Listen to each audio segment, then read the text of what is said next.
I'm sideline reporter Bria Losick, and this is a broadcast of Hyannis Harbor Hawks baseball on the Hyannis Harbor Hawk Baseball Network.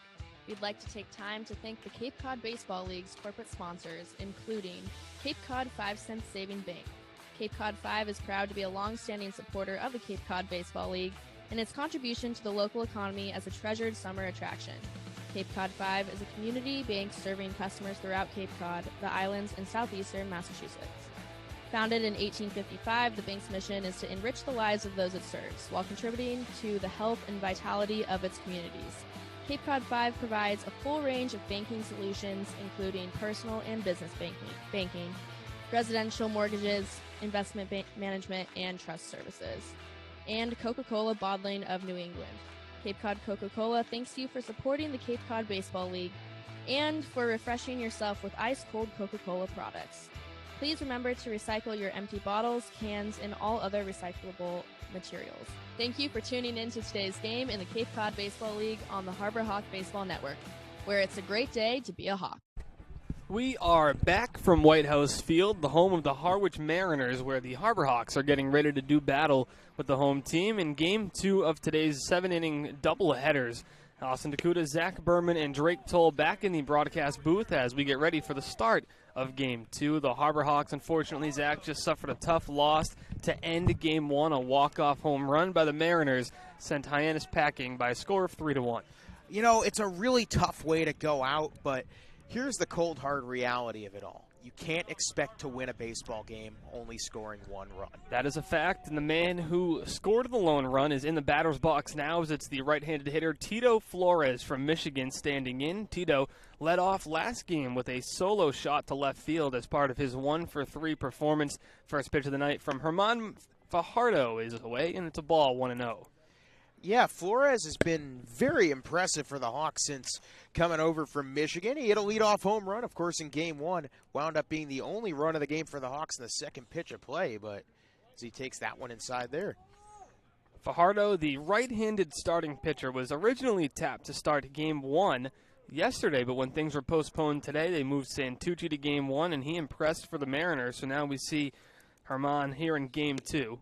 That one's a strike, 2-1 the count. Fajardo is 0-1 with a 10.13 ERA. The reason is he's only thrown 2 2/3 innings and allowed 3 runs, 3 hits, 2 walks while punching out 2 in his first start of the year. Looking to improve on that here in outing number 2 as a 2-1 misses outside. And Tito Flores, the leadoff man, is in the driver's seat here ahead 3-1 on the right-hander. You really want to see, and we've been, I guess everybody's been waiting for it, want to see the Hawks string some hits together, get multiple guys on base, and figure out a way to bring those guys home. Flores takes a strike just below the knee, and the count will move to full.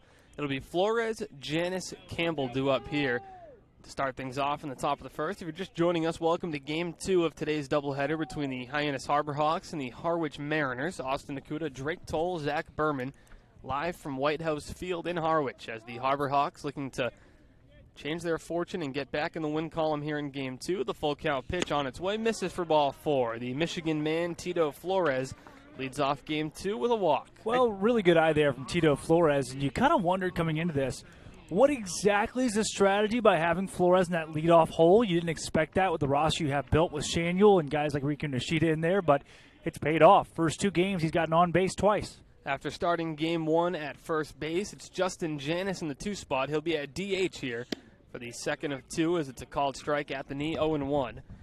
Hyannis is coming off a sensational season at Illinois. He played 47 games, hit .349 with a .493 on-base percentage. Great year from the left-handed hitter as he swings through that one, tips it. It's hung on to by the catcher. And quickly, Justin Hyannis is behind 0-2. I'd say .489 OBP is probably good. I would say so, and he's hoping to carry that success over to Cape Cod here. Here's the 0-2 from Fajardo, breaking ball, couldn't catch the zone. Count moves to 1-2. The Harwich Mariners still in their cream-on-cream uniforms with a lot of the guys, almost all of them, it looks like, the entire team in the high socks today. Yep. That one's grounded up the middle. There's the shortstop, Corona. Steps on the bag at second for 1, in time to first. No, it's not. It's just a fielder's choice, but what a play by the shortstop, Corona, to get the fielder's choice as Flores heads back to the dugout and Hyannis stands on first. Boy, just barely made the play there at first base, and That is for Justin Hyannis to be safe, but We've talked so much about how good the shortstop play is in this league, and I got to tell you, Corona's just another name to add to the bunch. no kidding. And with one away, that brings up another Illinois. Fighting Illinois, that's Jacob Campbell, the catcher. He's still in the 3 spot. He started there in Game 1, but he was the DH. Now he'll move to behind the plate here for Game 2. As we mentioned in the first game, he's used to batting behind Justin Hyannis. At Illinois, Hyannis was in the 4 spot, Campbell in the 5. As that one gets away from the catcher, Gassett. Off to second is Justin Hyannis on what might be scored a wild pitch, but nonetheless, the Harbor Hawks have a man in scoring position with one away. All right, you have a runner in scoring position. We've seen the Hawks struggle mightily to start the year in these positions. So you have to wonder, and if you're Coach Beatty, your question is, who is going to be that guy? Who's going to step up? This is a team of talented ball players. Somebody's got to come knocking at the door. We'll see if it can be Jacob Campbell. He's ahead 2-0 here on Fajardo. Here's the pitch from the right-hander. That's a fastball. It's cut on and missed at 88 miles per hour. Jacob Campbell chose Illinois because he formed a good relationship with the coaching staff. He visited the campus, was amazed at how beautiful it was, and was really happy living in that area. And the tradition, along with the academic excellence, was part of the reason he wanted to be in Illinois. As that pitch misses up in the zone, 3-1. Does it pain me to say that University of Illinois is a pretty campus as a Mizzou guy? Yes. But is he wrong? No. Zach, you've, I think, said every campus at this point is a pretty campus. Nah, there are some that aren't great. Columbia, Missouri? No, Mizzou's pretty gorgeous. The 3-1 hit on the ground to short. There's Corona. His throw across the diamond to first is in time, and there's 2 down as the man Hyannis remains in scoring position. And a couple of Fighting Illini give way to Louisiana Tech's Cole McConnell. McConnell back in the lineup after Game 1, in which he went 0 for 2, reached on a catcher's interference in the 7th, but was left heading back to the dugout shortly after as he was caught at second trying to advance on a wild pitch. Hawks caught stealing 3 times in Game 1. There's a called strike to McConnell at the knees. We'll see Fajardo reach as high as 90-91. He's sitting between 88 and 89 to this point as the right-hander looks to build off of his solid first couple of batters here and finish the inning. Comes set, takes a look at Hyannis over at second, takes another look, and now brings the leg up and fires home with a pitch that misses high and evens the count. The sun is beginning to set here at White House Field, so I'm sure the jackets and the blankets will begin to be brought out as Drake Toll already has his in full effect. Yes, I do. Yeah, Little chilly. It's a tortilla. The 1-1 is jammed. It's going to be a tough play for Corona. He barehands it and will eat the throw as McConnell reaches with an infield single, and that puts runners at the corners for Hyannis, and Nolan Shania will do up. Well, Cole McConnell got so little of that baseball, and it paid off. And it sounds like he may have broken his bat as well, as he just gets it off the handle, goes right above Fajardo's head, and he's safe at first base because of it. Now on the corners, and a great time for Nolan Shania to break out of an early slump. Shania, one of the few guys in this roster that has actually successfully hit with runners in scoring position. He had an RBI single against Falmouth a few nights ago. The 20-year-old Shania fouls it off behind the press box here at White House Field. He's coming off of a season at FAU in which he hit .369 with an OPS over 1,100.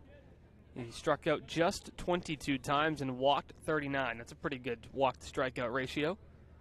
The 0-1 to Shania, hit on the ground down the first base line, foul, and he's behind in the count, 0-2. Kansas State product, German Fajardo. General Studies major.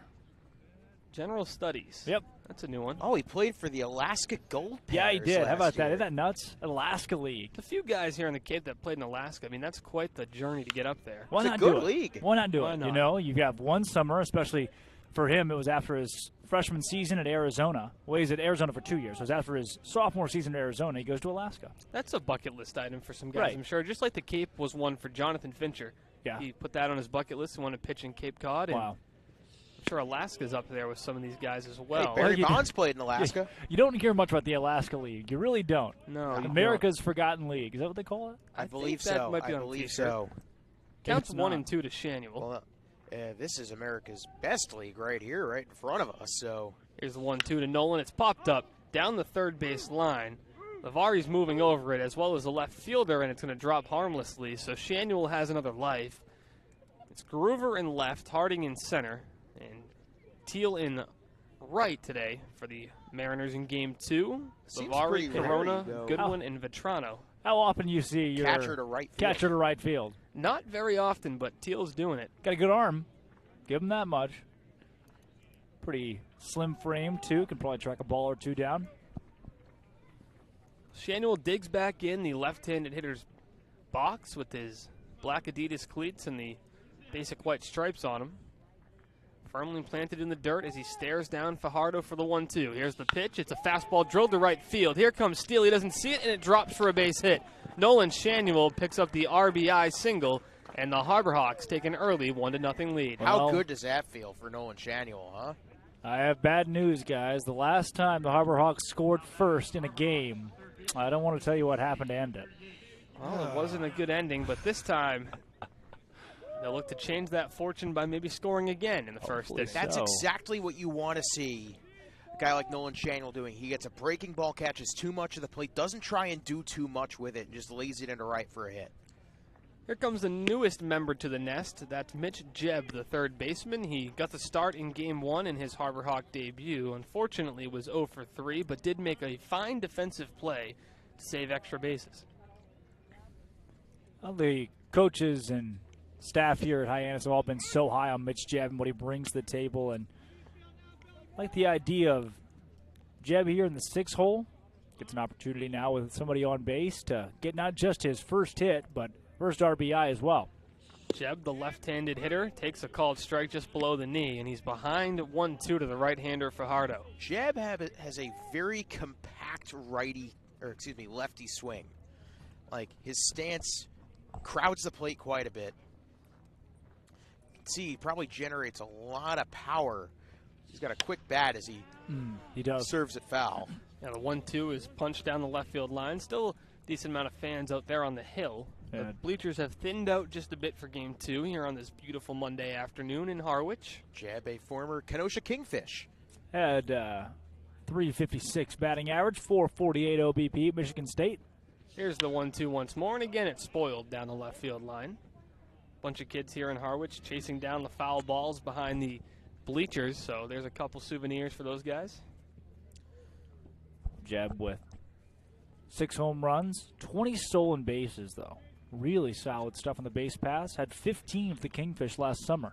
Here's the 1-2 once more. It misses for a ball. A good battle brewing here between Jebb and Fajardo as it now moves to 2-2 with 2 away and 2 on. An interesting observation. Jebb might be the first guy I've seen in a Hawks jersey, not named Riku Nishida, to seemingly change his stance up a bit with 2 strikes, as now the bat is resting on his left shoulder, Fouls which was another not at the pitch start off. of the at-bat. And it still remains 2-2 to Jebb as he continues to fight and spoil a handful of good pitches. Peculiar for Jebb. And just about the Northwoods League, his freshman season played 43 games. The next summer played 49. Here comes the 8th pitch of the at-bat. It's fouled off again. Mitch Jebb is going to make Fajardo work for it as his pitch count continues to rise. Next pitch will be pitch number 22 of the inning. I love this adjustment from Jebb. His stance a little bit more open with no strikes, 1 strike. Now with 2 strikes, he almost leans back a little bit, opens the plate up a bit more, and he's given himself the ability to spoil some of these really good put-away pitches as he calls time.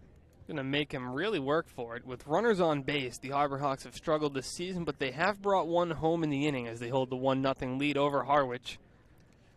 Here comes the 9th pitch of the at-bat. Reaches out, taps it foul again. Mitch Jebb is not going to go down until that ball is put in play. Now, this is the most Riku Nishida-esque at-bat we have seen from someone not named Riku Nishida. Working the pitch count now to double digits in the at-bat and still not 3 balls on Mitch Jebb. I bet Riku's got to be watching from the bench and thinking to himself, well, that looks familiar. Little tip of the cap. Here's the 2-2 once more. Inside, ball 3. So now the count moves to 3-2 with 2 away, and it will set 2 runners in motion on the next pitch. Oddly enough, the only other Harbor Hawk we've seen take a pitch like that up and in, Riku Nishida. The similarities are shining through here between Jebb and Nishida. As here's the full count pitch, it's fouled off again. What an at-bat. I mean, this is now almost half of the pitches that we've seen in this inning from Fajardo have come to Mitch Jebb. look, if you have one guy in your lineup that can drive a guy's pitch count up, that's great. That's a luxury. If you have two, that's practically unheard of. Yeah, Fajardo at 35 now, so a third of the pitches have come on this very at-bat. The 12th pitch fouled off. Mitch Jebb has brought some life to the ballpark now. And the dugout. The dugout's going nuts. nuts. The dugout is going bananas. I just heard a long, loud Mitch over from, I couldn't tell who it was. Well, this is a way to introduce yourself to your teammates. Yeah, as hello. a grinder, you're going to battle at the plate, go to war with them in game 2 of this doubleheader. Runners will be in motion on the pitch. The 3-2 again. Jebb pops it up. This one's in play. Drifting over are a trio of Mariners, and it's going to be the left fielder Groover to make the catch. So Mitch Jebb puts up a tough at-bat and finally is retired to end the inning, but the Harbor Hawks push across a run as they lead it 1-0 after the top of the first. Ty Good coming to the mound for the bottom half of the inning when we return on the Harbor Hawks Baseball Network. Broadcaster Austin Dakuda, and this is a broadcast of Hyannis Harbor Hawks Baseball on the Hyannis Harbor Hawks Baseball Network. We'd like to take time to thank the Cape Cod Baseball League's corporate sponsors, including the Yawkey Foundation. Tom and Gene Yawkey were passionate about the game of baseball. Over their 7 decades as owners of the Boston Red Sox, the Yawkeys greatly invested in youth and amateur athletics in our community. They recognize the important skills baseball can bring to players both on and off the field: cooperation, respect, teamwork, friendships, and confidence. The Yawkey Foundation has been proud to support the Cape League for more than 25 years. The Better Business Bureau. The Better Business Bureau is partnering with the Cape Cod Baseball League this year to help you find a trusted business at bbb.org. Thank you for tuning in to today's game in the Cape Cod Baseball League on the Harbor Hawk Baseball Network, where it's a great day to be a Hawk. Back here for the bottom of the first inning from White House Field. Hyannis holds a 1-0 lead over Harwich.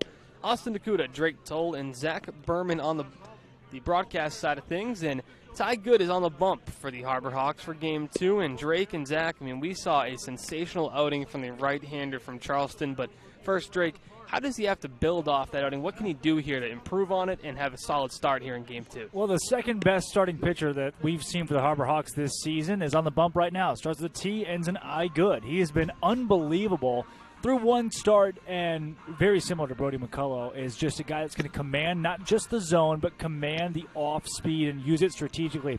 Ty Good's 12-6 curveball, Zach, you can attest, is the best we have seen on the Cape so far this season. It is the single best pitch we have seen from anybody in the Cape League. You know, I was Whoa. Change up Ty Langenberg? Oh, Ty Langenberg changeup is in the running. That is for sure. In the running, but we haven't seen a guy in this league have as good of a swing and miss pitch as Ty Good's 12-6 curve is. You don't see the 12-6 curve thrown very often. Well, here comes the hero from Game 1 for Harwich. It was Nick Goodwin who blasted a 2-run home run to walk things off for the Mariners off of nearly unhittable closer Jay Driver coming into the night, and unfortunately left a couple pitches over the plate. As Goodwin fouls it off, he's even in the count now at 1 apiece. Haven't seen the 12-6 curve yet. I think he's going to save it. See, he lost the hat there. Yes, he did. Yeah. Threw his hat off. Good gets the signs from his catcher, Jacob Campbell. Winds up and fires. There's the curveball, but it missed high, and the count moves to 2-1. 72 miles an hour. Yeah, that's the difference. Good will hit 90, and he'll drop that curve all the way down to 70. Here's the windup in the 2-1. There's the fastball. It's popped up. Drifting behind first base is Nolan Shanuel. Riku Nishida moves over, but it is the first baseman who calls him off and makes the catch. 1 up, 1 down. I just want to talk about the top of the first. How important is it for this team, for Nolan Shanuel, who's expect to have such a big role here, to finally break through and get a big hit with runners in scoring position? Not trying to do too much on that pitch. Gets the breaking ball inside part of the plate and does just enough with it to lace it in a right field. But more importantly, a hit with runners in scoring position. Huge. Bring the right fielder Kyle Teal up to the plate. He was the catcher in Game 1 as he hits that one slowly down to the mound. There's Good fielding his position in time. That's not an easy play. That was a bare hand play by Ty Good. Ty Good made it look easy, and there are quickly 2 away here in the bottom of the first. It wasn't a good play. It was a great play. That's solid. Ty Good, 20 years of age and 353 days. So 12 days away from There a we Ty go. Good 21st birthday. Maybe he'll pitch on that day. We don't know yet. Depends True. how things shake up. Probably not, but it's possible. Never know. One of these doubleheaders You're again. throwing Yep. me a curveball here with that the way you say, 20 years and 300 whatever. Yeah, lots of momentum. Just say he's almost 21. Well, Zach, I wanted to give you a curveball, if you will. Was it a 12-6? Yeah, the No, it's 0-1. a Well, there was a 12-6. Brock Wilkin back at the plate. He was 1 for 3 in the first game of this doubleheader. And, of course, we mentioned it, the 2021 Cape Cod League MVP, a returner to the Harwich Mariners. He was the youngest Cape Cod League MVP in league history. Wow. When he did that last season, it was as part of a 306 average with 6 homers, 26 runs batted in. Here's the breaking ball, and Wilkin pops it up. This one's over towards Nolan Shanuel again. He shades his hand to give him some room with the sun and makes the catch. So Ty Good with a 1-2-3 first inning, and the Harbor Hawks hold the 1-0 lead here at White House Field. Second inning coming your way when we return on the Harbor Hawks Baseball Network. I'm Drake Toll, and this is a broadcast of Hyannis Harbor Hawks baseball on the Hyannis Harbor Hawk Baseball Network. We'd like to take time to thank the Cape Cod Baseball League's corporate sponsors, including Coca-Cola Bottling of New England. Cape Cod Coca-Cola thanks you for supporting the Cape Cod Baseball League. Cape Cod Coca-Cola has been proudly refreshing the community for over 30 years, and we're honored to support the CCBL and many other wonderful organizations on the Cape. Fairway Financial. Fairway Financial is a proud national sponsor of the Cape Cod Baseball League. If you want to hit a home run with your retirement income plan, visit fairwayfinancial.net and ask for owner and host family sponsor Steve Enzuoni, Cape Cod's retirement income specialist. That's fairwayfinancial.net. Thank you for tuning in to today's game in the Cape Cod Baseball League on the Harbor Hawk Baseball Network, where it's a great day to be a Hawk. Guerrero, Pitelli, and Riku due up here in the top of the second inning as the Harbor Hawks get ready to come back up to bat. Austin Nakuda, Drake Toll, and Zach Berman from the broadcast booth here at White House Field as Guerrero did not play in Game 1. He's searching for his first hit of the season here with Hyannis. He just joined the team a couple of days ago, but Drake, the team is very high on the young outfielder. No, I like A.J. Guerrero a lot. We've seen him in the designated hitter spot as well, got great speed, and you'll watch that he's able to contest almost any play at first base. We've seen him in a couple of close ones this season already where he hasn't gotten a call to go his way, but the team likes the fight that he brings to the table, and similar to Riku Nishida, even on an infield, it's a dribbler. He's going to run as hard as he can. Fajardo misses with the fastball. The count moves to 1-0 to Guerrero. We bring up Brock Wilkin, who was the last MVP. Who was the last Harbor Hawk MVP? That would be Matthew Barefoot of 2018. Of course, also a former Harbor Hawk League MVP, Jason Veritek. Might know the name. Here's the 1-1. That one's fouled off into the woods, and the count will move to 1-2. Veritek, have you seen when he's scheduled to come on the broadcast? I have not. Neither have I. Here's the 1-2 to Guerrero. He thought about going around on the fastball, but the bat didn't go far from his shoulder, and the count evens up at 2 apiece. It's tough to hear from the crowd, Mike, but pretty intriguing stuff. Every time you see Fajardo throw a pitch, it's like he's whispering. Well, he gets Guerrero to wave through that one, and the whisper worked as he gets a punch out here to start things off in the second. I don't know if I've seen too many pitchers administer the ball that way. In softball, you get a lot of players that'll give a little grunt when they throw a pitch. But every time Fajardo throws the ball, you hear shh.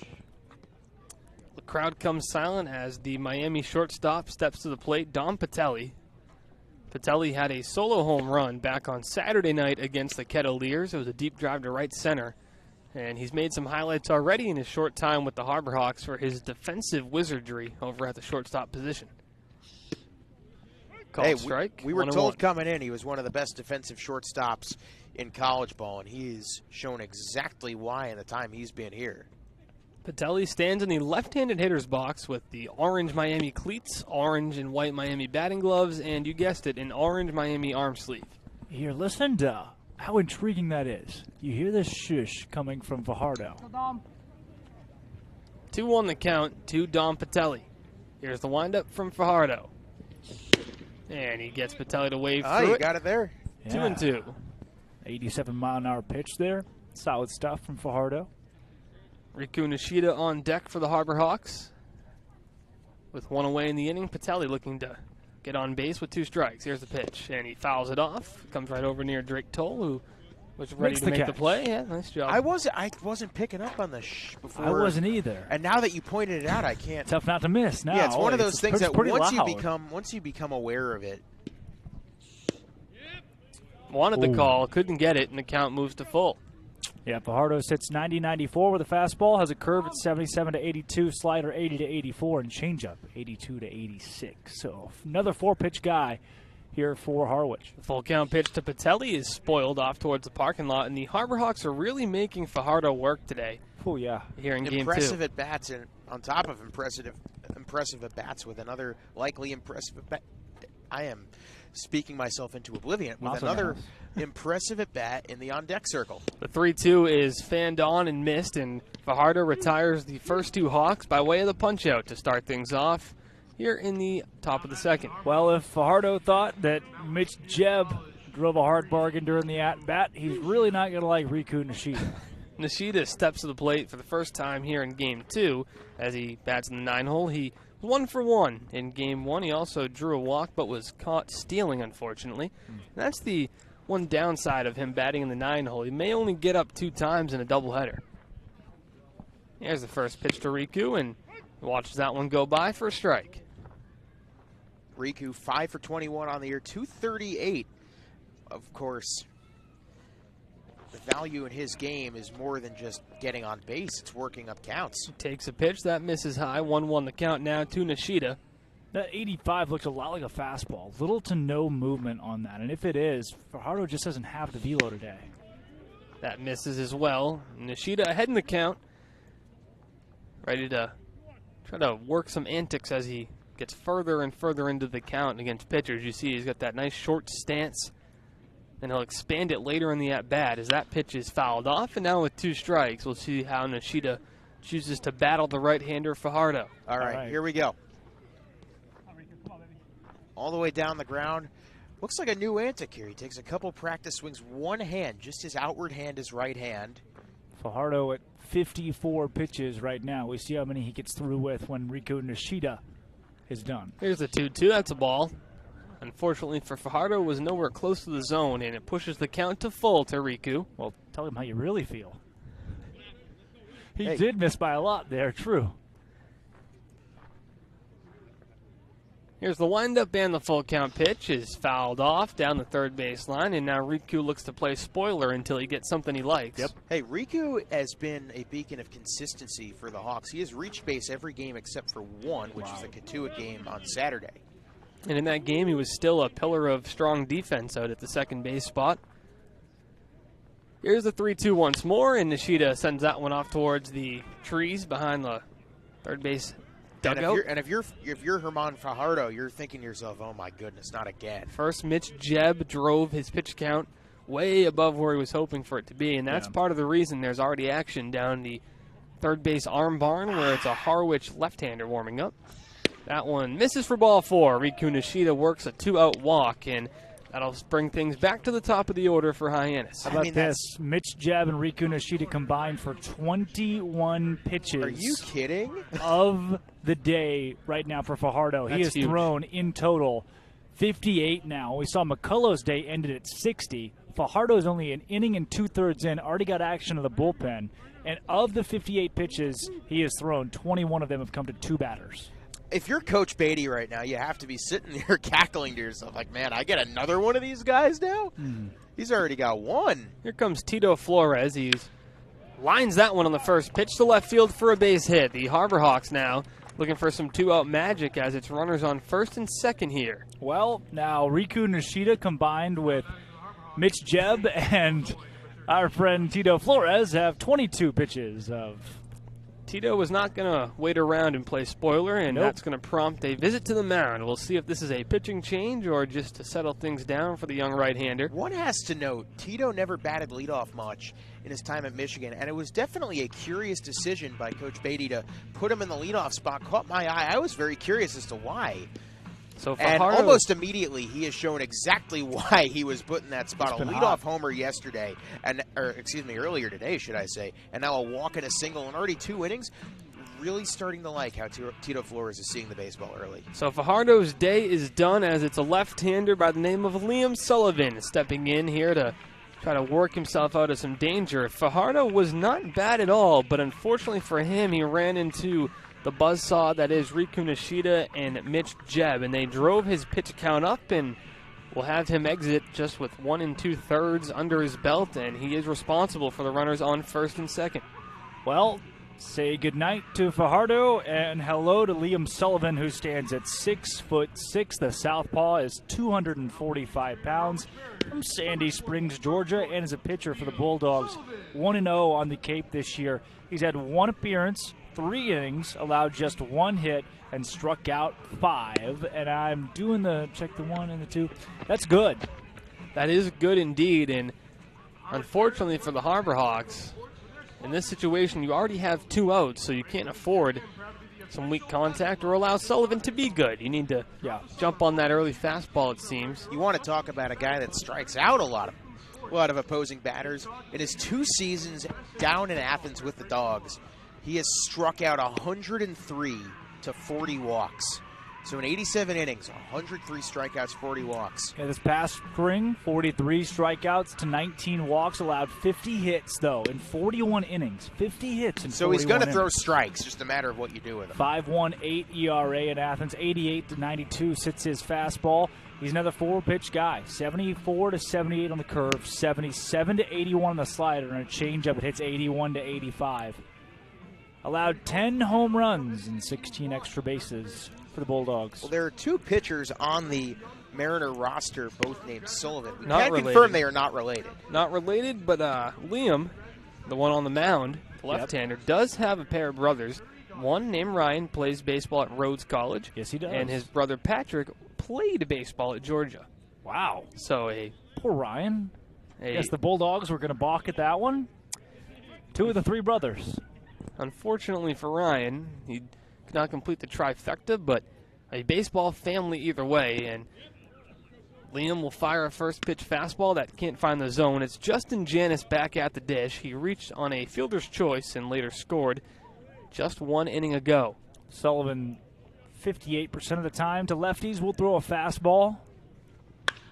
As Hyannis blasts that one high and deep to right field. On the run is Teal towards the gap, and it's going to get down for extra bases. Nishida's going to walk home. They're going to wave home Flores, and it's a 2 RBI double for Justin Hyannis, and the Harbor Hawks are ahead 3-0 early. Well, welcome into the game, Liam Sullivan. The second pitch you throw was taken for a ride, and a really solid piece of hitting for Justin Hyannis to put that in the gap in right field.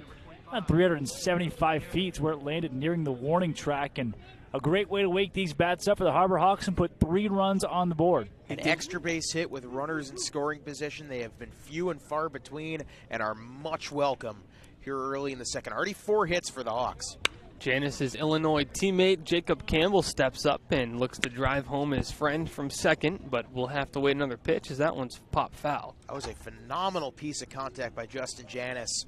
One that you think if he sees that same pitch later in the season, once he's more accustomed to the wood bats, it's probably over the fence. Right. But nonetheless, big 2 runs across the plate there. 0-1 to Campbell's a slow roller to second. There's Goodwin. He fields, fires to first, and it's in time as Vetrano holds the bag. The Hawks strike for 2 thanks to a Justin Hyannis 2 RBI double.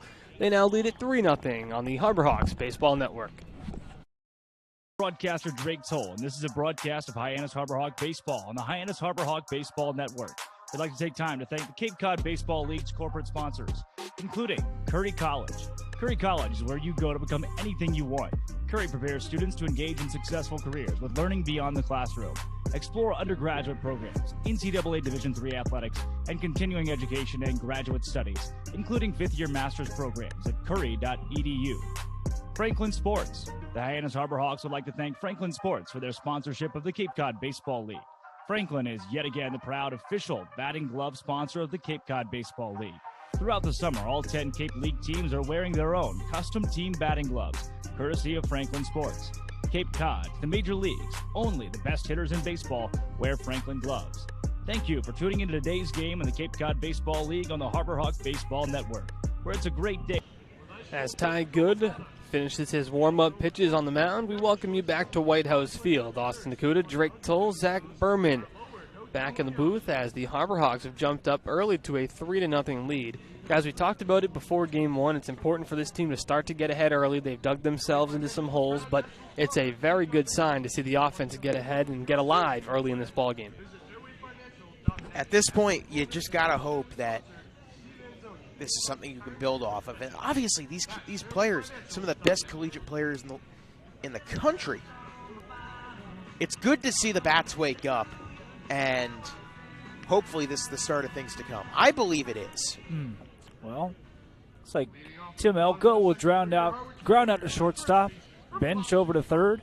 That's the second out of the top of the first inning for the Arkansas Razorbacks and Old Miss Rebels. We'll do a little double trouble in this game. Ty Good returns to the mound as left to deal with 4, 5, 6 of the Mariners' order. Vetrano, Groover, and Lavari. First pitch, fastball, called strike, 0-1. Good stuff. We've talked a little bit about the College World Series going on now. Stanford is headed home after a loss today to Auburn. A lot of good baseball being played in Omaha. A lot of good baseball being played on Cape Cod as well, especially here in Harwich with Ty Good ahead. But Drake, I know you followed the College Baseball World Series very closely, and this year, compared to years past, it seems like anybody really has a shot to win it. Right, and that's, typically there's one or two teams you really circle, but this year it's a ton of big names that found their way to Omaha, a bunch of schools that are privy to being in Omaha. Usually you have 2 or 3 squads that surprise you, but not really a lot of those surprises this season. Man, I was expecting UConn to be one of those this year. They would have been the sneaker, and the team that put them out has now gone home themselves. Here's the 0-2. It misses for a ball. 1-2 the count to the rising junior at Boston College, Joe Vetrano. Hey, a year ago today, I was in right field of I think it's no longer called TD Ameritrade Ballpark. It's something new. Fouled off. Wow. From our Nebraska native, Bria Lasek, from a couple seats down. It's now the Charles Schwab Ballpark. Oh, that's not very fun. But I got to tell you, it was a fun game. It was NC State and Vandy, and Jack Leiter struck out 15. That's NC State good. Wolfpack, and lost. Just another day at the park for Leiter, and that one is skied high and deep to right field. There's Tito Flores moving in and tracking it into the mitt for out number 1. Now, who was the team that Jack Leiter struck out 15 of and lost to? That was NC State, and that brings up NC State Wolfpack Gino Groover. Well done, Zach Berman. I'll give you a 7 out of 10 on that one. As Groover stands in 7.5. I'm feeling generous. That's a pretty today. good one. LeJames Groover III, nicknamed Gino, at NC State. He is a 1-year transfer from Charlotte and a first-year member here in Harwich. As that one misses low for a ball. That is an all-time great baseball name, Gino Groover. I'm a sucker for alliteration. I got to tell you. You were all over that when it went down and against Katuitt. That's right. Alliteration-filled lineup as that one's hit on the ground to short. Dom Pitelli's there. His throw is in time, and 2 up, 2 down. His Ty Good is looking good out of the gate. That's just Pitelli being Pitelli, making a play that, a lesser shortstop might make a little bit challenging. Not Dom. Easy couple steps to his right. Makes it look just borderline routine. Yeah. Here's Kenny Lavari now, the rising junior at Old Dominion. Started every game at third base, all 58, and that says something about the type of player he is. When you have a guy who can go out there and start every single game for you, that's a big nod. That one's a fastball, swung through. Old Dominion hosted a regional, too, so a really good program to do that at. He had a solid season there as well, hit 266, 6 homers, a pair of triples as well. His 241 at-bats, as that one's popped foul out of play, are the 5th most in single season in school history. So he played a ton of baseball. Happy to see that the stuff is there from Ty Good, because even the best pitchers in this league can have one rocky outing, right? Or just a couple of at-bats where you miss a pitch or two and you'll pay for it. Look at Strickland, what he was able to do a couple nights ago, where 2 pitches were just not where he wanted them and both gave up home runs. That one's hit on the ground foul. Jay Driver today, phenomenal. and so talk about how good Ty Good is, and he comes in here and he has been as advertised to this point.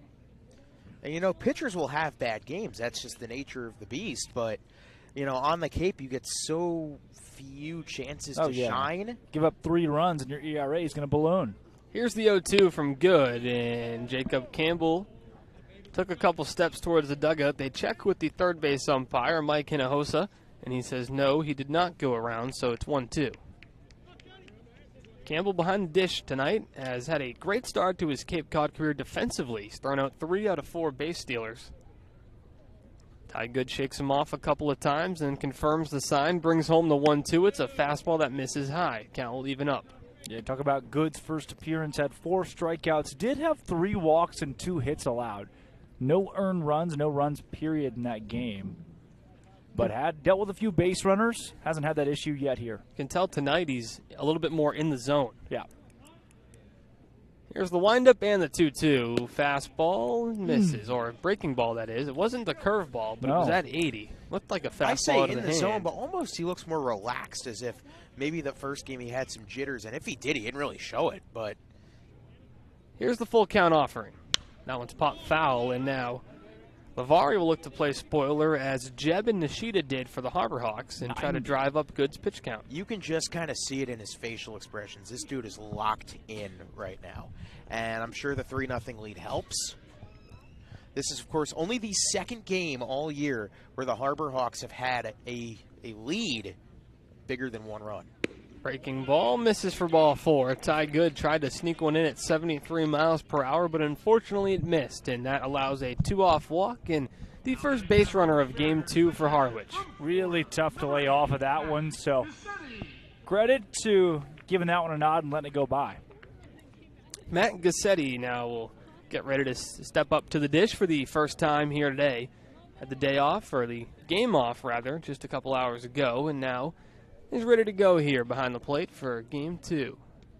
With 1 away, Ty Good looks to work out of some trouble, goes from the stretch, brings a fastball home, back pick to first, is not in time. Jacob Campbell fired it down to Shanuel, but not a big enough lead by Lavari. Well, we've talked about over this week that we've been here how good the catching has been on the Cape. Matt Cassetti this past spring at Florida, his fielding percentage, .995. That's good. Breaking ball, can't find the zone, 1-1 the count.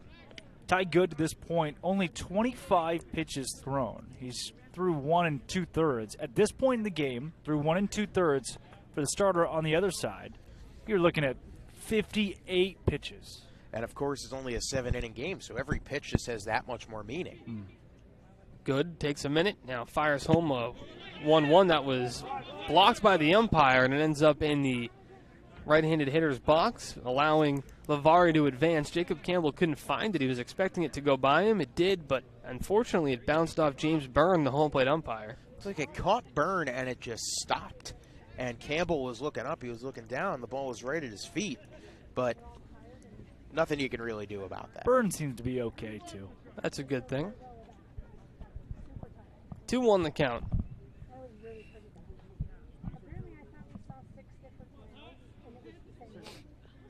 Here's the pitch by Good. It's in the dirt, and now 3-1. Now, Ty Good, who retired the first 5 batters he's faced, is 1 ball away from walking 2 in a row. Good has thrown 16 strikes to 12 balls so far today. The lone base runner he's allowed stands at second. There's a foul ball off towards the picnic area here at White House Field, and now a full count. So Good goes to 85 on the fastball here at the 3-2 pitch. On the 3-1, excuse me. I would feel that now on the 3-2, this is your spot to try and perfectly place one of those 12-6 curves that Ty Good has become such a master at throwing. Good stares down. Jacob Campbell gets the sign and comes set.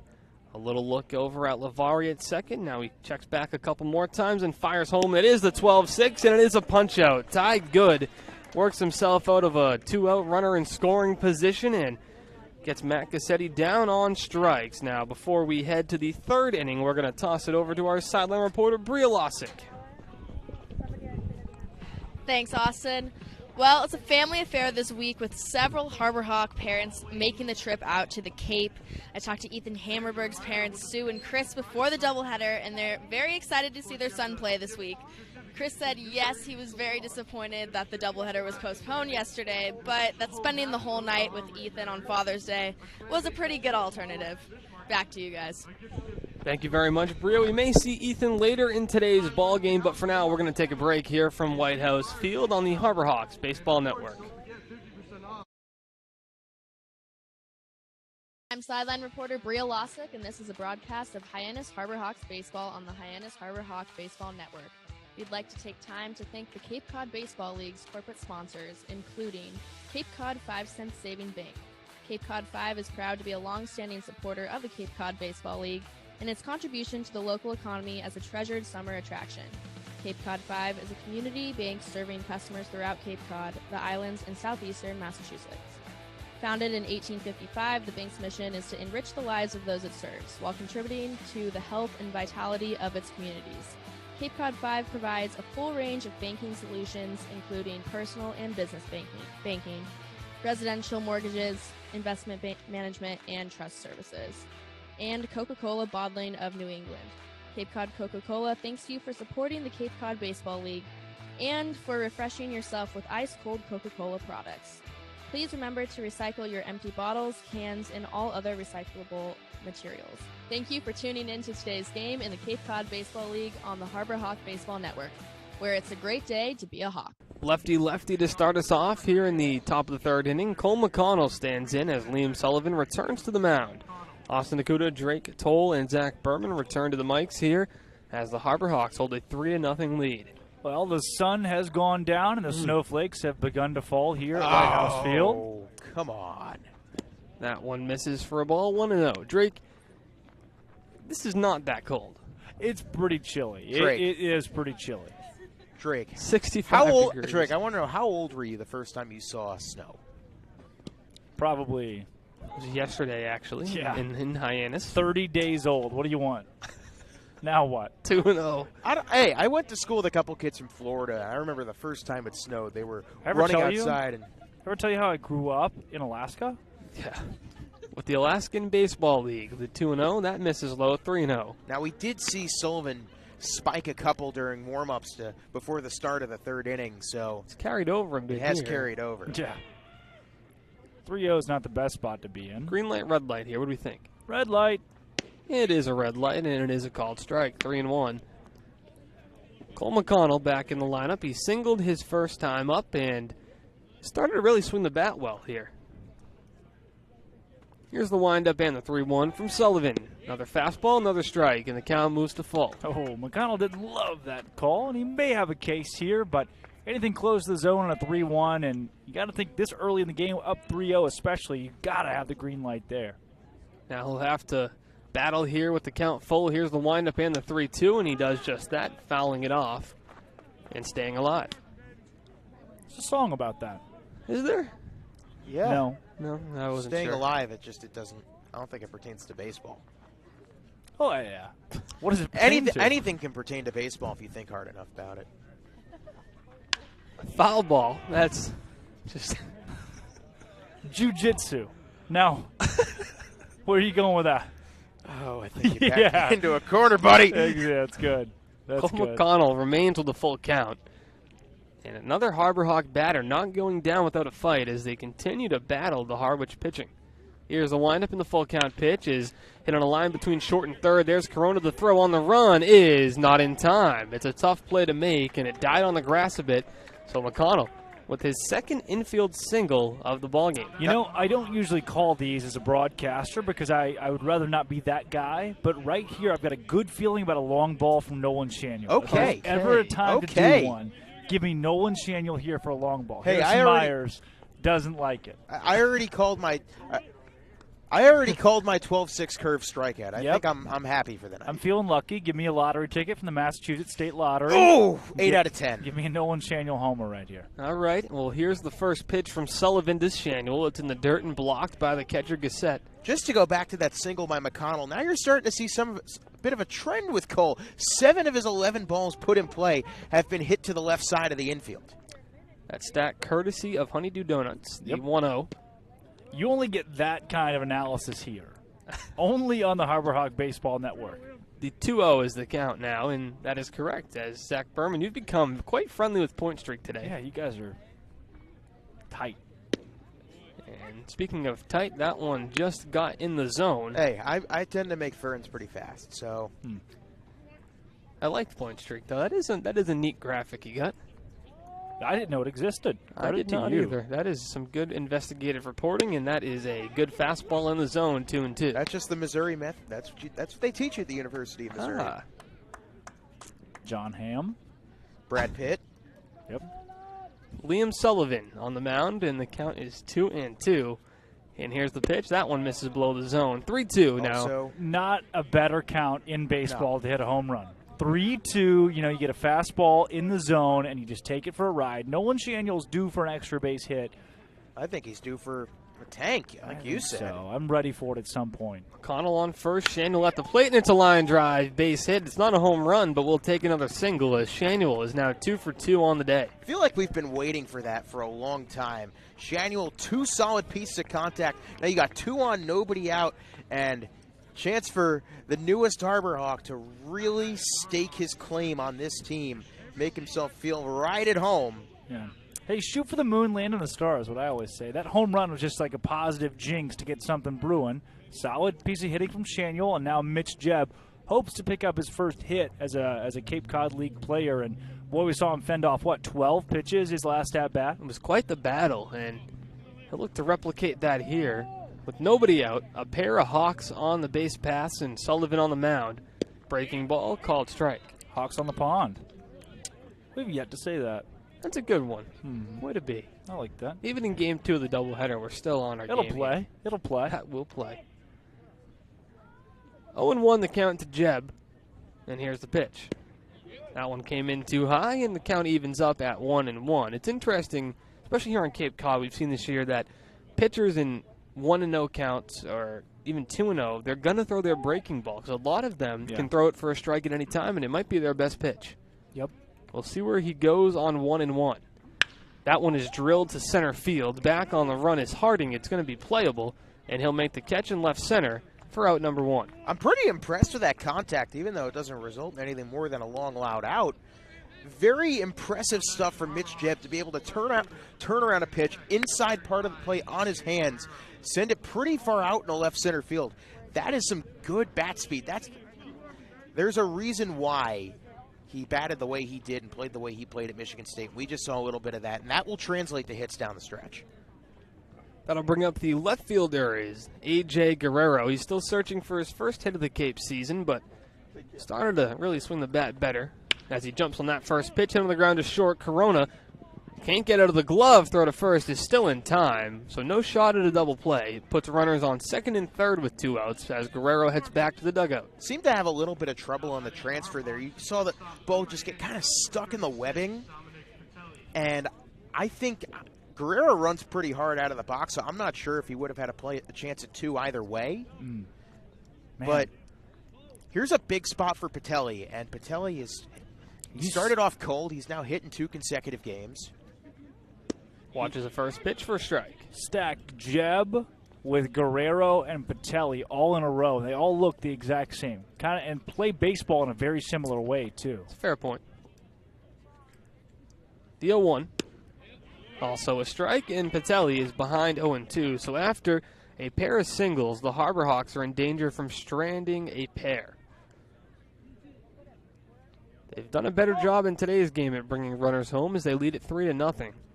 Would like to add some more insurance. Here's the 0-2 to Pitelli. It's a ground ball hit hard. The short backhanded by Corona. The throw to first is in time, and the inning is over. So Hyannis strands a pair in scoring position, but they still lead it 3-0 as Ty Good, who's been great, will return to the mound for the bottom of the third. Broadcaster Drake Toll, and this is a broadcast of Hyannis Harbor Hawk Baseball on the Hyannis Harbor Hawk Baseball Network. We'd like to take time to thank the Cape Cod Baseball League's corporate sponsors, including Curry College. Curry College is where you go to become anything you want. Curry prepares students to engage in successful careers with learning beyond the classroom. Explore undergraduate programs, NCAA Division III athletics, and continuing education and graduate studies, including fifth-year master's programs at curry.edu. Franklin Sports. The Hyannis Harbor Hawks would like to thank Franklin Sports for their sponsorship of the Cape Cod Baseball League.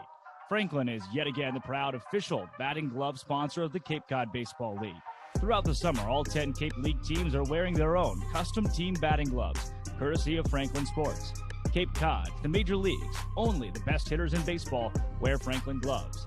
Thank you for tuning into today's game in the Cape Cod Baseball League on the Harbor Hawk Baseball Network, where it's a great day. Back here for the bottom of the third inning, Hyannis still on top by a score of 3-0 from White House Field. It's been a busy weekend for the Hawks, who just wrapped up a 3-game homestand and were able to scrap away a win. Unfortunately, the red-hot Kettleers came to town on Saturday and stomped any momentum the Harbor Hawks tried to build, and an 8-2 victory for the Kettleers. But we're back in action today, even after a Game 1 loss, guys. So a lot of positives here to start Game 2 of this doubleheader. A lot of great pitching from Ty Good. The bat's getting going. Look at the standings right now across the Cape Cod League. In the West Division, Cotuit 7-0. They got both their games in yesterday and lead the West. But then really a tight race for that second spot. Bourne 3-3-1, Wareham 3-3-1, Hyannis 2-4-1, all kind of right there. Still early in the season, really anybody's division, even though the Kettleers are ahead by so much as that first pitch is fouled off. Danny Corona, the shortstop, stands in 0-for-2 with a walk in Game 1. I mean, really, as long as you make the playoffs, as long as you're one of the 8 best teams in the league, and, of course, right now it's so early, if the playoffs started today, Hyannis would be in. Called strike, 0-2. If you get a win in this one as well, you jump up a couple other points, and you're tied then with Bourne and Wareham.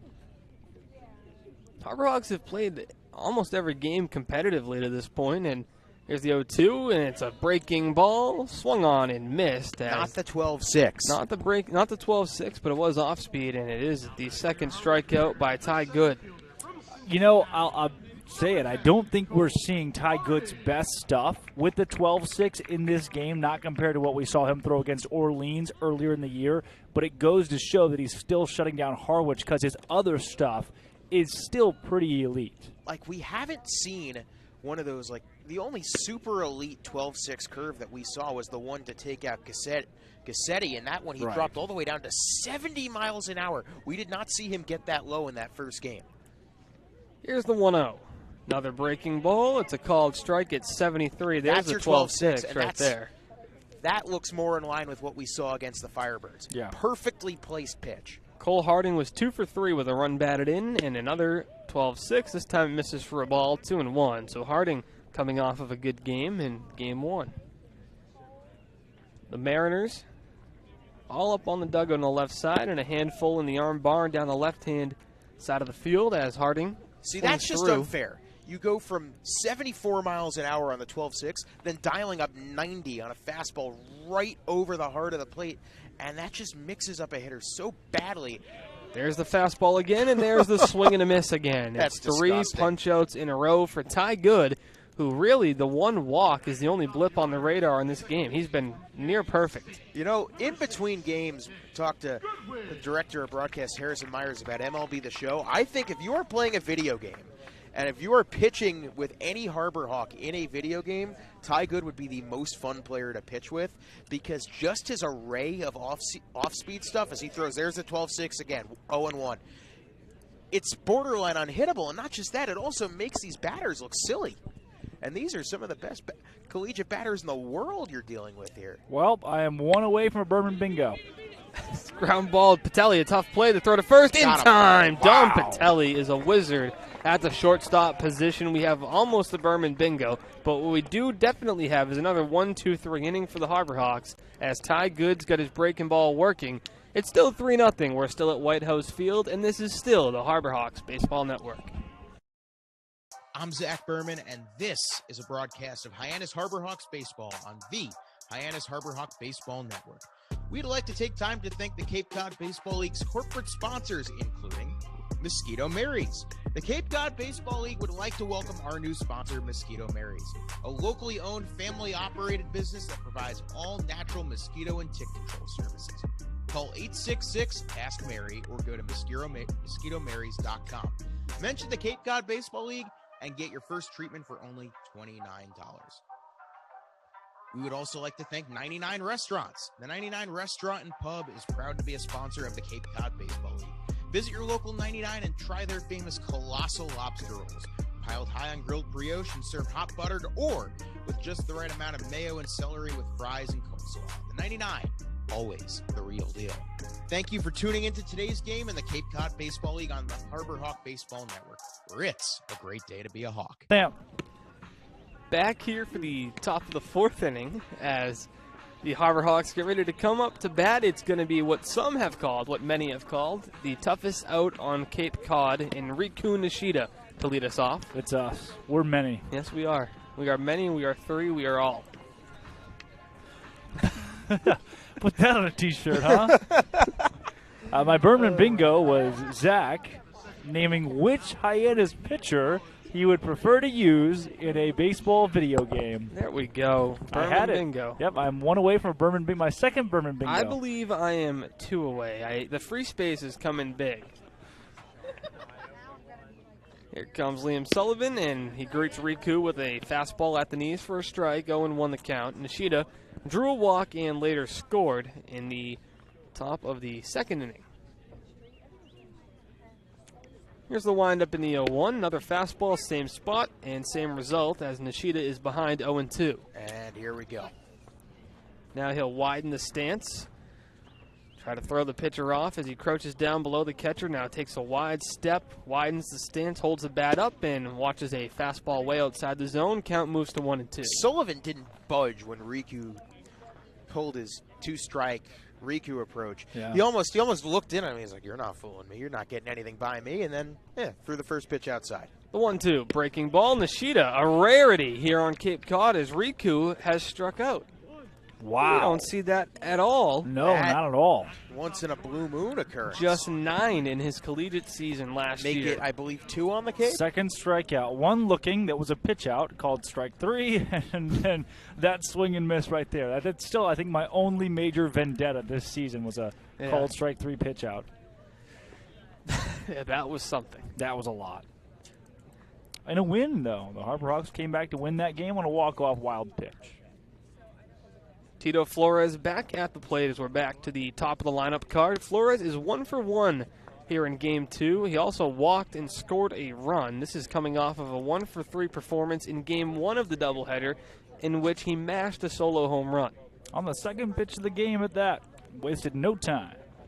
He's getting quite comfortable in the leadoff spot as he fans through a changeup, and it's good to see that because the Harbor Hawks are yet to really solidify a guy in the leadoff spot. They tried Riku out of the Nishida, gate, then it was Shanuel, and now Here comes Tito Flores. and he's looking quite good. He looks great in the leadoff spot. A lot of question marks because you're thinking, okay, he didn't really do that at Michigan. Not a speed guy. Not elite speed, but puts the ball in play, gets on base. Here's the 1-1. Another thing about Tito is he takes a called strike is, I'll risk the announcer's jinx, he doesn't strike out a lot. No, he doesn't. Didn't do that a lot at Michigan.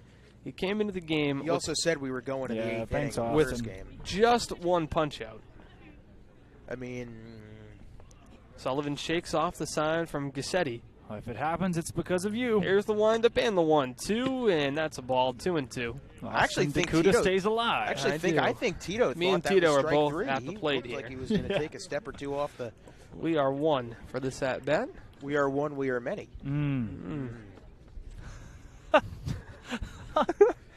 Here's the 2-2 from Liam Sullivan. The windup and the pitch. There's the breaking ball. I live to see another day, and Tito will try to do the same as he races to first in time. Flores beats it out, and we'll see what they rule it. It was a bobble over there at first by the first baseman Ventrano. It's an error. And it will be ruled in E3. So I think that's an easy play if it's not for the bobble. The on-base percentage stays alive, though, for Tito Flores. So Tito has now reached. He's come up 3 times already in this game, and he has reached 3 separate ways. He's walked, he's singled, now he's reached on an E3. the last time he reached base, he came around to score thanks to the man at the plate, Justin Hyannis, who drove home 2 on a double to the gap. And it was off of Sullivan. The pitching change was made to try to retire the lefty, and Hyannis made him pay. Hyannis now 5 for 23 on the year, so over that 200 mark, and now with an RBI. Make that 2 RBIs, excuse me. Hyannis up to 240 now with his 6th hit earlier in the game. That one misses for a ball. Count moves to 1-1. 1 out still, so the Harbor Hawks could look to put something together here and add on to their 3-0 lead. It's 3 runs on 6 hits for Hyannis, and Harwich still searching for their first hit of the ballgame. Breaking ball, tough one to lay off, but Hyannis does just that, and the count moves to 2-1. You just want to see as many guys in this team as possible get over the Mendoza line after a rough start to the year for everybody transitioning from those wood bats, or to those wood bats, should I say. That one's hit on the ground between first and second. The only play for Goodwin will be to first as he retires Hyannis for the second out as Flores moves up into scoring position. What I can gather, Tito Flores now with 6 hits coming into this game, a hit today for his 7th, reaches on error there for the 8th time that he's been on base. That's, if not the lead, right there at second place for the Harbor Hawks. He's batting .350 now on the season. Well, coming into today, Tito was tied with the man at the plate, Jacob Campbell, for batting average. They both came in .333. Campbell is now at .294. 6 of the 9 Harbor Hawks in the starting lineup are batting at least .214. Yeah. So that's a positive sign, guys. We're seeing the batting averages start to pick up a bit, and Harbor Hawks are starting to reach base left and right as they already have 6 hits today in this game. That one misses outside from Sullivan. That's all you can ask for is really guys to start to get on base and maybe string together some hits, and that's what the Harbor Hawks have come back and done here in Game 2. Now, I can't, not definitive here, but it looks like a .428 OBP now for Flores, which is, I mean, not only one of the tops in the team, but pushing it with the league in general, and big for a Harbor Hawk team that struggled to put base runners on and struggled to do something with them when they do get on. But so far today, that looks to possibly be changing. Yeah. Fingers crossed there's not any wood for me to knock on around here. Campbell ahead in the count 2-0. He'll watch that one go wide for ball 3. So 3-0. It's time for a red light, green light. And Zach Berman, what do you think? If he gets something that's remotely Don't towards do the it. plate, Don't say it. Don't say it. I would consider it, but it's too early in the game. So red light. All right. Red light it is, Drake. I assume you're also in the red light. Green light, up Green light, up okay. 3-0. Here's the 3-0. It's called strike. It's not a pitch That you're wasn't gonna. a hittable pitch. Not a pitch you're gonna take. Well, okay, Zach. Tell us how you really feel, That's Zach a Berman. borderline ball 4, but in almost towards the knees of Jacob Campbell, not really anything you can do about that. But now I look 3-1. I think he might get something he likes here. 3-1 is away. It's a check swing, and it's going to be a fair ball. It gets by the diving Vetrano. They're going to wave home Flores, and on a half swing from the Illinois catcher, he doubles home a run, and the Harbor Hawks lead it 4-0. Am I 2-0 in predictions today? I think I am. Jeez, that right there is the epitome of a check swing. He didn't want to go, and somehow squirts that ball so fine down the line, he turns it into a double. He got a lot more on it than I think he realized he did. It's wild that he was safe at first, much less turned it into a double. Absolutely. Baseball is weird. 4-0. It does not exist. 7 hits in the 4th inning. That's a T-shirt. See if they tweet that from the official Hyannis Harbor Hawk Twitter account. They're tweeting everything tonight. And they're tweeting the Harbor Hawks are up 4-0 now as Nolan Shanuel is on deck, but it's Cole McConnell at the dish. He's 2 for 2 in the game is McConnell, and neither of his hits have left the infield. Breaking ball, called strike, and Cole is behind 0-2 with 2 away, and the catcher on second base, that's Campbell. Pretty quiet night now at White House Field. There was a much larger crowd here for Game 1. Must have had Monday dinner plans. It's changed quite a bit. You know what my Monday dinner plans were? What's that? A cheeseburger from the concession stand behind me. How was it? It was pretty good. Pretty good. I've had better, but, you know, it was good. Okay. Glad you had better. No, it's saves my faith in your burger choices. That one is roped to left field. It's going to drop for a base hit. They're going to hold Campbell at third. And McConnell collects his 3rd straight hit, make him 3 for 3 here in Game 2. And the Hawks have runners on the corners. The Harbor Hawks have 8 hits through less than 4 innings of play. They are, dare I say it, the Hawks are getting hot. They're starting to swing the bat well. First of all, a very good job by Coach Beatty to hold up the runner Campbell at third. He was thinking of going through. He was thinking of going through, and I think he would have been a sitting duck at the plate. The other Sullivan, Sean, no relation to the current one, is warming up, but for now it's Shanuel who lines it to second base where Goodwin makes the play and ends the inning. But Hyannis scores another run thanks to the RBI double from Jacob Campbell. They push their lead to 4-0 on the Harbor Hawks Baseball Network. I'm sideline reporter Bria Losick, and this is a broadcast of Hyannis Harbor Hawks Baseball on the Hyannis Harbor Hawk Baseball Network. We'd like to take time to thank the Cape Cod Baseball League's corporate sponsors, including Cape Cod 5 Cent Saving Bank. Cape Cod 5 is proud to be a long-standing supporter of the Cape Cod Baseball League and its contribution to the local economy as a treasured summer attraction. Cape Cod 5 is a community bank serving customers throughout Cape Cod, the islands, and southeastern Massachusetts. Founded in 1855, the bank's mission is to enrich the lives of those it serves while contributing to the health and vitality of its communities. Cape Cod 5 provides a full range of banking solutions, including personal and business banking, residential mortgages, investment management, and trust services, and Coca-Cola Bottling of New England.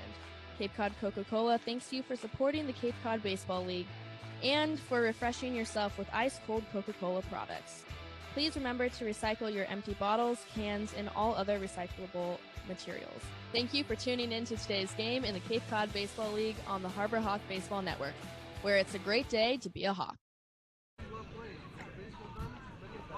Bottom of the fourth inning, ready to go from White House Field as Ty Good has been better than good in today's ball game. Austin Dakuta, Zach Berman, Drake Toll here on the mics, or around the mics for the bottom of the fourth inning as the Harbor Hawks hold the 4-0 lead. Biggest lead the Hawks have had all season. 4 runs, 8 hits, no errors for Hyannis. No runs, I no thought hits. that was a one 5. mistake for the Mariners, that is. I thought that was hit number 5. Shanuel made good, or run number 5, should I say? Shanuel made good contact. He did. He drilled it. I mean, that's a good sign, guys. We had to talk about that for a minute. Nolan Shanuel, 2 for 2 here tonight, and he has hit the ball hard every time he's been up to the plate. They say hit it where they ain't, and that was a classic case of hitting it really, really hard and really well right where they are. Yes, that is. There's a stat for that on BABIP. Yes, batting average on balls in play, or expected batting average, and I heard first batter, it hit him, or at least he thinks it hit him. He thinks it hit him. I'm not sure if Teal is correct in that assessment. That's why I looked away and started to talk to you, Drake Toll, because I didn't even see that hit him, but it did, evidently, and that puts the leadoff man, Kyle Teal, on base and brings up the man who was the 2021 Cape Cod Baseball MVP, Brock Wilkin. You know, when you throw a lot of breaking balls, of course, Ty Good happens to throw plenty of them. On occasion, you know, that's kind of part of the game. Is maybe you lose one or two and it winds up plunking a guy. But I don't know that he lost that one, but yeah, I think that was in the zone actually. Fires down to first as Campbell. He's diving back safely, and as Austin Strickland in the dugout. When you have two good catchers, when you have two good catchers, in this case for the Hawks, 2 great catchers, that back pick play is quickly becoming a staple of this team's repertoire night in and night out.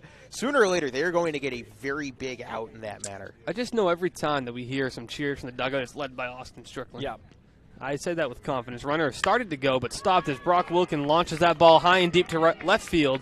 Guerrero's back, and he's going to watch it sail over the fence. Brock Wilkin does some damage and cuts the Harbor Hawk lead in half as it's a 2-run shot. Deep into the night, the first hit of the game scores 2 for Harwich, and why it scores Teal, I still have questions, but that one's a no-doubter off the bat, and really good stuff from Wilkin, who was last year's MVP. Yep, the MVP for a good reason, because he can punish the baseball just like that.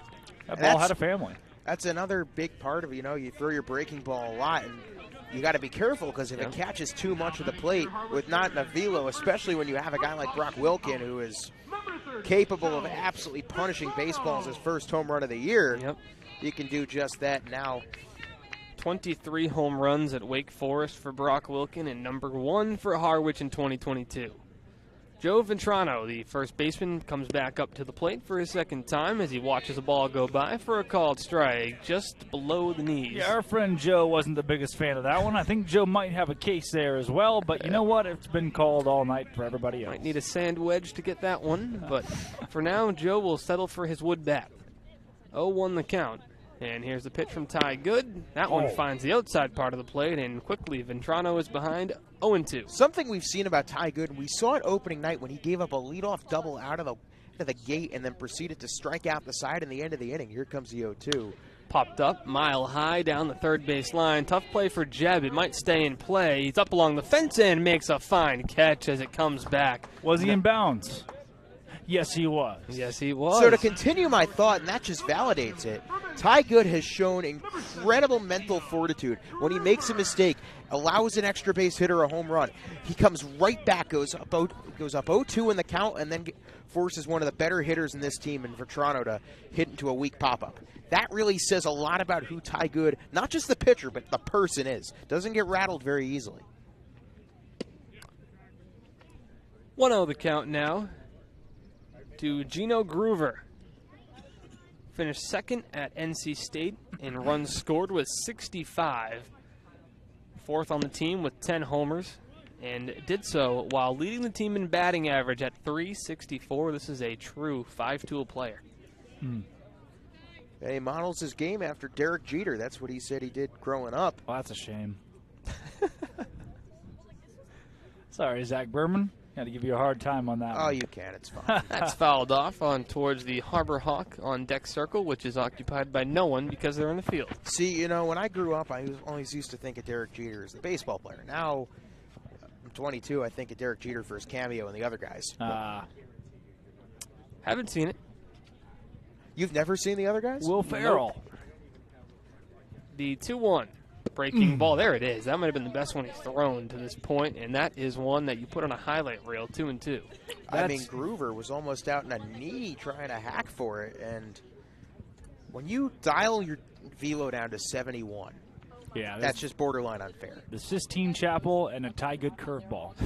And another one. Back-to-back beauties from Ty Good as he records the punch-out and out number 2. I mean, no better way to bounce back from a 2-run home run than back-to-back outs. Ty Good's curveball is truly the 8th wonder of the world. Ty Good said, did you like that first curveball?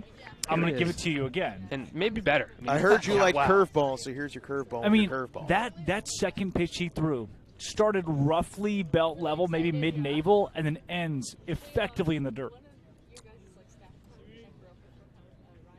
First pitch, fastball misses to Kenny Lavari. He worked a walk back in the second inning, but was left stranded. I swear, Ty Good has the fastest 89-mile-an-hour fastball I think I've seen. And I think part of that, as you see it again, this time it hits 90, is because the curveball's so slow. When he throws that fastball, it just sets hitters really off balance. And we did talk about it with expected good as a starter for Game 2. Here he is. He's ahead 1-2. So now he's thrown 3 straight fastballs. What do you think he's going with? Well, if I was a betting man and I took myself to the Massachusetts State Lottery, I would put it on a curveball. Here's the 1-2. Fastball, so I'd be out some money, and the count moves to 2-2. Well, that's the hardest ball we've seen him throw tonight, 91. Now, we talked about it briefly. Do you think Brody McCullough throwing 95 and Magdil Cotto throwing 96 has really given the Harwich hitters fits because of Good's curveball speed? Could definitely be part of the problem as that one misses low.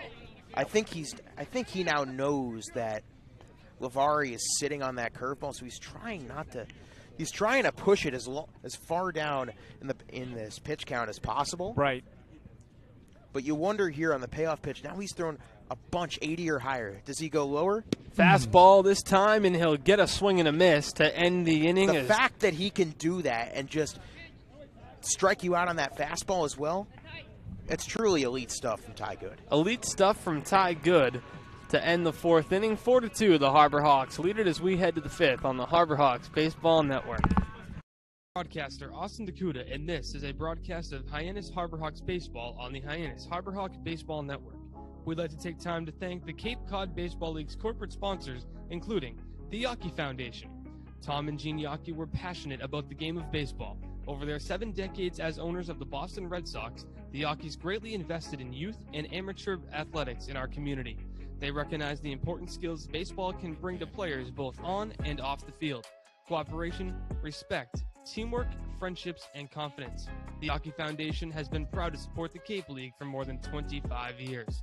The Better Business Bureau. The Better Business Bureau is partnering with the Cape Cod Baseball League this year to help you find a trusted business at bbb.org. Thank you for tuning in to today's game in the Cape Cod Baseball League on the Harbor Hawk Baseball Network, where it's a great day to be a Hawk. Sullivan replaces Sullivan to start the top of the 5th inning. It is Sean Sullivan, another left-hander, but no relation to His Liam. brother. Yes, right. Just not really. Right. Well, as our dugout reporter Bria Losick has made such a note of, Sean Sullivan, one of the few Northwestern Wildcats, the singular Northwestern Wildcat to make it out to the Cape this summer in a baseball to actually play. 6'3" lefty out of Andover, Massachusetts.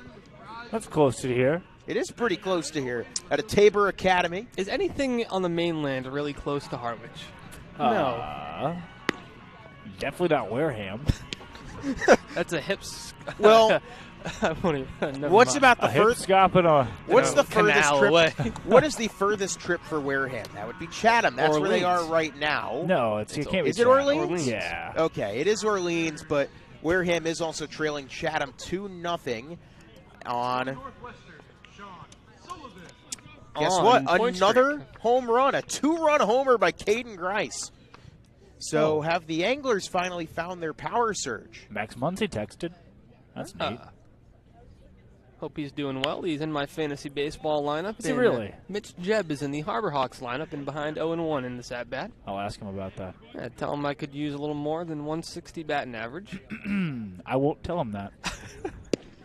That one misses 1-1. Max Muncy, I mean, what a year he had last season before getting hurt, though. I know he's a guy who, was it Baylor? Baylor. Yeah. Baylor, and he was That's the connection. 35 homers last year. The 1-1. That misses low. Might have been 36 homers. He was a Chatham guy, if I remember correctly. Sounds right. Can't confirm, but sounds right. Right. Had So- I named another team, would you have also said sounds right? Yes. Sean Sullivan is now holding an even count over Mitch Jebb, who was 0 for 2 with a pair of flyouts. Not an easy out. We've 0 seen for- that earlier in the game. Yeah. 0 for 5 on his day. I think so, for these 2 games. Mitch Jebb just got off the plane and step into your shoes, your big, bright green shoes, and play some baseball. The 2-2. Call it strike 3. Jebb goes down looking, and that's out number 1. Sean Sullivan making a solid impression in his first at-bat. We've talked about guys that are on this Harbor Hawks team that were due. And it felt like both Illinois guys were due for big knocks. It felt like Shaniel was due for a big knock. All 3 of them got those RBI hits today. You know who else feels like they were due? A.J. Guerrero. Well, he's facing a guy who's already thrown 1 2/3 without an earned run, no walks, and 2 strikeouts on the line for Sean Sullivan to this point. Guerrero is 0 for 2. And now lines that one to right center field. Moving after it is Harding, and he'll make the play. And that's just a case of a hard hit ball right at somebody again. An encouraging out. I really do like the contact there from Guerrero. Here comes Dominic Pitelli, the Miami shortstop. With 2 away, he'll look to extend the inning and pass the baton. It is a lefty-lefty matchup again for Pitelli, as he's had to face a left-handed pitcher in both of his at-bats. 2 of his 3, that is. That one misses low. What an interesting delivery Sean Sullivan has. Just to watch the way he throws the ball. Funky arm slot. Funky arm slot for sure. 4.45 ERA in the spring. That one's a high chopper to short. It's going to be a tough play by Corona. The throw is not in time. Oh, he beat it out. Oh, you did say not in time. What am I saying? Hey, there's your Berman bingo. There's your bingo. There's your bingo. There. All right. Hey, it's game 2. You know, you get how many innings in? 13 innings in the broadcast or I don't know. 11, whatever it is. I've lost count. Hey, I haven't had my second coffee yet. You haven't had your second coffee? It's a little late to I know. start the second one here at 8:03 p.m. on the East. That one is a Reed Kunishita bunt, which he sends promptly into the parking lot. 0-1. Pitelli reaches on the infield single. That's the Third straight game he's had a hit. Well, it should be the 9th hit. There it is. They just put it up there. 9th hit. That's a lot of hits for the Harbor Hawks. That's a good sign, especially in a game where you're only slated to play 7 innings, of course. If things get tied up after 7, you could play 8, you could play 9, but no more than that. 1-1 to Riku Nishida. 0 for 1 with a strikeout, a walk, and a run scored here in Game 2. Well, the second game of YD and Bourne just kicked off. Still no score from... Actually, I take that back. As I say that, Bourne scores to make it 1-0. Bases juiced. And it was a bases-loaded walk. Oh, not on the Cape. Well, Bourne's about as far west I as would you can say- go while still being on the Cape. Huh? That's what I was going to say. You go any further, you're in Buzzards Bay, and then Wareham. Oh, As Sullivan decides to back Riku Nishida off the plate a bit, 2-1 the count. the sounds of the ballpark. Something rolling behind us. That was a I couldn't grill. tell what it was. I guess, Zach, you're out of luck if you want to double down on a cheeseburger. No, I'm not feeling a double cheeseburger. That's good. You're in luck then. That was the grill. See ya. You know who does make very good cheeseburgers? That would be the Knack that actually fed the whole team last week. Avocado cheeseburger at the Knack. Nishida Fantastic. goes down on strikes for the second time in the ballgame. That is a rarity. As the inning ends with the Harbor Hawks still holding a 4-0 lead. As the Harbor Hawks now with 4 runs, 9 hits, no errors. 2 runs, 1 hit, 1 error for the Harwich Mariners. And Sean Sullivan works a clean inning. Before we get things going any further, we're going to toss it over to our sideline reporter, Bria Losick. Thanks, Austin. You know that I had to hop on and talk about my fellow Wildcat, Sean Sullivan, on the mound for Harwich tonight. Before quarantine in 2020, Sullivan only had 1 offer. Then his dad made a makeshift wooden camera setup and bullpen in their backyard. He spent spring 2020 improving his velocity from low to the high 80s, sent in videos to coaches all over the country, and suddenly he had 20-plus D1 offers. He served as Northwestern's Friday night starter all season and earned all Big Ten freshman honors. Back to you in the booth. Thank you, Bria. And we just saw it in that inning, guys. Sean Sullivan has got the fastball working as he retires the Harbor Hawks. He wedged in a base hit, but also struck out 2 in a clean inning of work. A wait a rare second. bright spot for Northwestern baseball this year. Did we just do a whole dugout spot about an opposing player? We did. hey, it's only so often that Right. Well, no, I'll give her credit. He's the only Northwestern player on the Cape. Unfortunately, I don't see any Dean College Bulldogs out here. But No, if I but that's had what to- your were, mascot is, the right? Bulldogs. Yeah, I we are. thought it was the Dean College Austin Dakotas. No, there's only one of me. Right. Many Bulldogs. Only one Bulldog, too. You know what they say. His name Only is Boomer. Dean College. Boomer the Bulldog. Boomer the Bulldog. Boomer the Bulldog. Is there like a line of boomers? Is it like Ugga, where it's like, one Well, passes Butler away? also Oh, no, has that our Bulldog. Boomer is actually not real. He Oh. is, It's not like Handsome Dan at Yale. Kind of like either. baseball almost. yeah, no, he's because that doesn't exist. But our Boomer does. I've seen it. And he's got a mascot similar to Ozzy in Hyannis. But today we're in Harwich. I don't see a mascot anywhere, but I How do exactly is the Bulldog mascot similar to Ozzy? see. Well, it's Because got it's a mascot. It's a mascot costume. It's got Okay. like the giant head. I do like live mascots. I am a big fan of. That one is popped up. That is way above the lights. Dom Pitelli's going to move over towards the second base bag, put his glove up, and make the catch for the first out. Dom smash. Pretty good defensive play there. Camp out under it, make the grab, retire one, and Ty Good is still in this ball game. Well, we Danny did Corona. see the hot arms that would be slated to come in after. Danny, where'd Danny go? He was getting some pine tar. Now his bat and gloves. Those weren't on yet. Is that cork in the bat? This will not be Danny Corona, as this will now be Jake Geloff pinch hitting. Geloff, of course, played game 1. So He what did. does Getloff? What are we doing with Corona at short? He's a darn solid shortstop. Well, Jake was a shortstop / third baseman for Virginia. So you can assume he'll slot in. If not, there'll be Yeah. a defensive adjustment Oh, somewhere. well. Jake didn't even have his batting gloves on, so this is one of those how you doing, get up to the plate type of deals Right. where you don't even get to really warm up or take any swings And in the it's a on-deck tough break circle. considering that you're facing Ty Good. A tough break indeed, as we'll see if he decides to throw the breaking ball in this at-bat. Nah, no.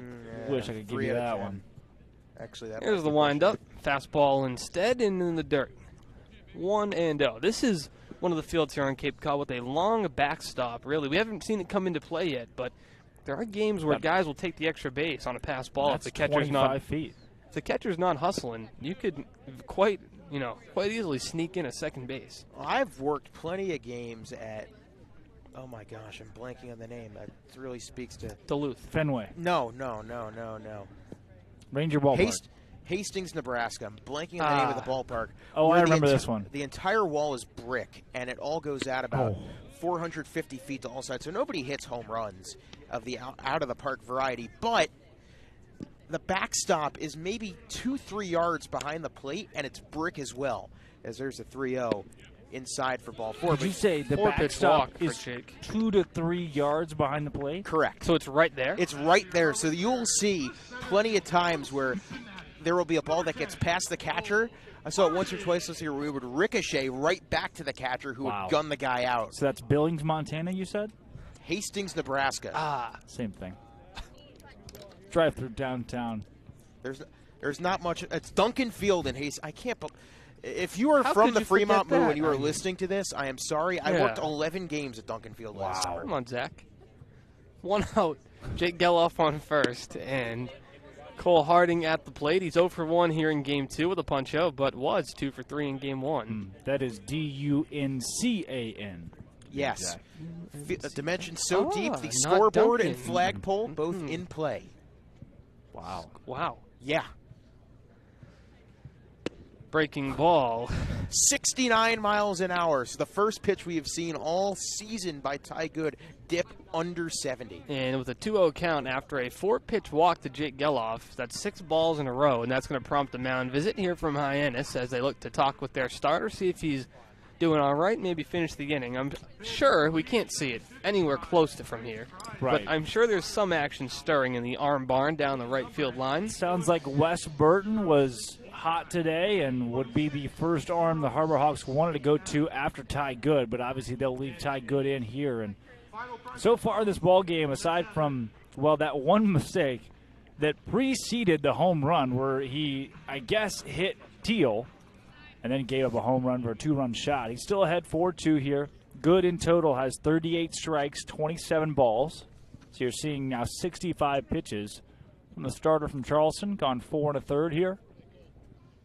With the count 2-0, Good returns to the stretch with Jake Geloff leading off first. He was a pinch hitter for Danny Corona, but with the attention all focused on Cole Harding, Good is behind 3-0 again. Wouldn't surprise me if he walks Harding if Beatty comes out and makes the swap.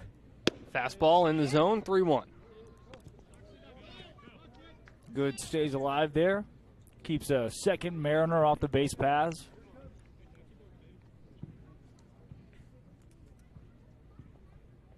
Not a big lead at first for Jake.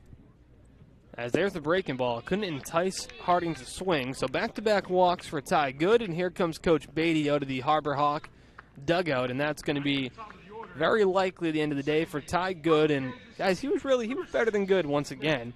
Just 2 runs on the 1 hit, which was a 2-run home run, but otherwise a pretty good outing for Ty. Curious to see who comes in with Hammerberg, Langenberg, and Burton all hot. So Ty will get a standing ovation from the Harbor Hawk faithful who have made the trip to Harwich. And the dugout. Harwich faithful. That's what I love about the Cape, when someone does so well that you wind up getting ovations from both the home and visiting fans. And that's something that does happen out here quite often.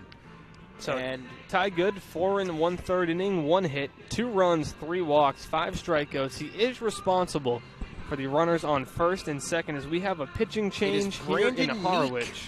Yep, Virginia. 37. Welcome to Cape Cod. Time to make your debut. Yeah. 6'1" righty out of, excuse me, 6'1" lefty. I take that back, out of Chappaqua, New York. Any idea what that is? Yeah, I believe it's a little bit up north of the city. Well, for now, he'll take a few warm-up pitches, and when we return, we'll tell you a little bit more about the new left-hander as he enters with 1 out here in the bottom of the 5th and 2 on. You're listening to the Harbor Hawks Baseball Network.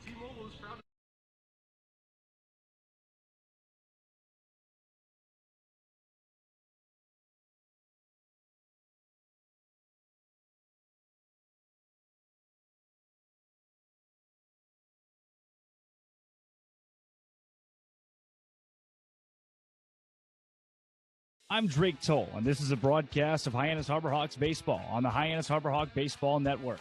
We'd like to take time to thank the Cape Cod Baseball League's corporate sponsors, including Coca-Cola Bottling of New England. Cape Cod Coca-Cola thanks you for supporting the Cape Cod Baseball League. Cape Cod Coca-Cola has been proudly refreshing the community for over 30 years, and we're honored to support the CCBL and many other wonderful organizations on the Cape. Fairway Financial. Fairway Financial is a proud national sponsor of the Cape Cod Baseball League. If you want to hit a home run with your retirement income plan, visit fairwayfinancial.net and ask for owner and host family sponsor Steve Enzuoni, Cape Cod's retirement income specialist. That's fairwayfinancial.net. Thank you for tuning in to today's game in the Cape Cod Baseball League on the Harbor Hawk Baseball Network, where it's a great day to be a Hawk. Brandon Neek finishes his warm-up tosses as the runners return to their respective bases. It's Jake Geloff leading off second, and Cole Harding on first as Ty Good issued a pair of walks to close the day for him as Neek looks to make his Cape Cod debut. And Drake and Zach, what do we know about the left-hander? Well, I'll say this is probably not his preferred walkout song. Little three-dog night to bring out Brandon Neek, but Neek, a guy out of Virginia, 3 years in the ACC for the Wahoos, 4.04 ERA this past spring. He had 42 innings logged, 19 earned runs, 19 walks to 57 strikeouts in those 42 and a third, which is pretty good. He ended up hitting 7 batters. But what's the but? His 2021 season is the one to look at. 2021 Brandon Neek appears in 22 games, allows 5 earned runs over 23 and a third innings pitched, struck out 40, and had an ERA of 1.93. But he was the closer. He was credited with 3 holds. Doesn't look like any closings. Wow. They only brought him in for an inning. Well, he might have to work more than that here as the first pitch hits the batter. As Drake, you mentioned, he hit 7 this year or in his career at Virginia, but welcome. Spoke that into existence. You did, as he now loads the bases with 1 away. Yeah, you mentioned that. That season, 23.1 innings in 22 games. So maybe a setup guy, only an inning and appearance. Interesting. You don't see a lot of those. Not with 1.93 ERAs, that is. No saves. Yeah, you're right. Well, listen to this. Neek was part of that. Listen to this. Oh, my gosh. I'm listening. You got me? Against Old Dominion on June 6, 2021, Neek was part of a game where Virginia struck out Old Dominion 24 times. That's quite the game to be a part of. And now he's a part of a game where the bases are loaded and the 2-hitter Kyle Teal is at the plate. This is not a spot where you want to be in with Teal and then Brock Wilkin, who I'm sure has seen Brandon Neek once or twice, considering they're both in the ACC. It's quite possible. And Teal, of course, one of his teammates at Virginia. That's neat. Called strike to Teal. 1-1 the count, evens up. 90 on the fastball there for Neek. And for Kyle Teal, he was the catcher in game 1 of this doubleheader, moves to right field.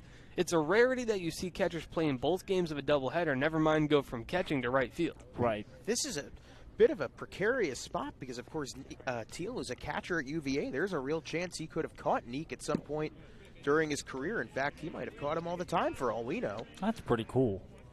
Catcher versus pitcher who played together in college, so you got to think he knows his stuff. Even if he didn't catch him in-game, he's at some point caught him in a bullpen. Who has the advantage here? You'd have to think the batter, because the batter knows what he throws. I would say that's true. Yeah, especially if he's called games for him. Tough spot here for Neek. Here's the 2-1.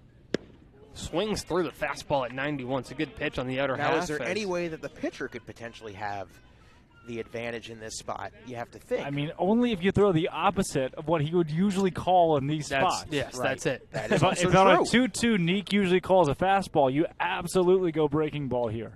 Or do you go fastball for the reverse psychology? That's the thing. Lots of thinking to have. Yeah, and that's what you love about summer ball, because nowhere else in the sport of baseball do you typically get these scenarios. Yeah. There's a 2-2. It is a fastball, and it's low. So 3-2. And now base is loaded. There's no one to put him here. Nowhere to put him here. And just hope you place it well and hope Teal doesn't do much of anything with it. Brock Wilkin, the man in the on-deck circle, already has a 2-run home run in today's Game 2 of the doubleheader. I think you just got to hold your nose and gun for a ground ball and try and see if you can Well, get a here's the double play. 3-2. That one is in the zone. It's a ground ball. It's to Dominic Pitelli. The throw in time to second for one. Not in time to first, but to get an out on that by Dominic Pitelli is just Gold Glove level defense. That throw to second was elite, beyond elite to Riku Nishida. Now, Riku's arm strength is not great, and that certainly took a little bit off the throw to first. I don't know if anybody standing at second base probably could have gotten Neek or Teal out at first base, but you limit the damage there. Wilkin comes up. You have a spot to put him to, but here comes Eric Beatty, and they're going to the pen. Yeah, they're going to go right to the pen for Brock Wilkin. Wouldn't surprise me if they go to Langenberg here or Hammerberg. Both of them have really good strikeout stuff. So a run comes home on the ground out by Kyle Teal to bring the Mariners within a run, and now Coach Beatty is going to manage this ball game to try to hold the one-run lead where it is, and it appears that it's going to be Ty Langenberg, who struck out 6 in Chatham in his season debut. Yet to get credit for those, I believe. Nope, but don't think so. Nothing on point streak yet for those. Well, when you have the ex-Cape League MVP who's already homered tonight, up 1, who do you want on the bump? Your best. Your best. And your best here is Ty Langenberg in this spot. I mean, not Brandon Llewellyn. Well, Brandon Llewellyn had a very good outing. But yes, Brandon Llewellyn had a very good outing. I'm just This is the real Ty Langenberg. This is the real Ty Langenberg. Well, here's a thought. And, 2-run home run already. Last year's league MVP. Granted, it's still early, so you're not necessarily thinking too far into this. But there's a spot to put Wilkin right now. That is true. With 2 outs Toronto here. is 0 for 2, who's up behind him. There's a spot to put Wilkin, who, again, just had a home run, league MVP. You know what he can do. You could end up paying for it, but at the same time, you put him on. I like your odds better against Toronto than I do against Wilkin. But if you're going to do that, then why not just keep... Well, I think you're going to pitch to him here. Yeah, why not just keep Neek in to walk? Well, it's not going to be an intentional walk. I mean, he's going to come at Wilkin, and if he misses and just falls behind 2-0, he's just going to probably put him on. Right. But with Neek, you don't want him facing the right-handed hitter who absolutely punishes lefties. And if he misses, he's going to have to stay in there with nowhere to, could have been a little bit of a tougher spot. So at least Langenberg, you're going to try to attack him early and go from there. Are you guys not cold? Nope. I've been warmer. It's about 53 degrees right now. The wind blowing in at 10 or 15 knots, but only on our side of the field, not on the actual playing field. Yeah. It is not the warmest night here in Harwich, but... Nope, I was made fun of for bringing my blanket. I'll never make fun of you for bringing that blanket. No, it works out pretty well. That is a staple. It does well for me. And for just joining us, Austin Dakuda, Drake Toll bundled up. I'm Zach not cold. Berman I'm sitting here in T-shirt and fish shorts. Of course, when you play the Mariners, you got to go fish shorts. All right. Blue on blue, a decision. Hey, it's a light blue and a dark blue. Yeah, that's true. You can get away with it. Yeah, you can. Zach, you have great shorts, I must say. You have Thank the you. pink and Please Chatham. do stay as well. I will stay. Shout out to Vineyard Vines for being You have great shorts. being the official short supplier of one Zachary I must Brett Berman. stay to witness the rest of the shorts that you have for the rest of the That's year. true. And to see... Those are the only 2 crazy pairs of shorts I have. Well... So I must far. also stay to see Brock Wilkin come to the plate here to face Ty Langenberg, who will falling look apart. Well, this is must-listen radio, must-watch television. One of the best strikeout guys in the league versus the reigning league MVP, high-leverage spot, 2 on, 2 out. Do you pitch to him? Ty Langenberg has a 100% out to strikeout rate. That is true. As Ty Langenberg leans in, gets the signs from Jacob Campbell. Runners are on the corners. It's Harding over at third and Teal over at first, and he finds the zone on Wilkin 0-1. Well, they're not intentionally walking. No. I don't think you bring Ty Langenberg in to intentionally Change walk up. somebody. You attack him early and go from there, and that's what they're going to do. The changeup in the zone right there. That's his favorite pitch. He threw it 70% of the time in Chatham.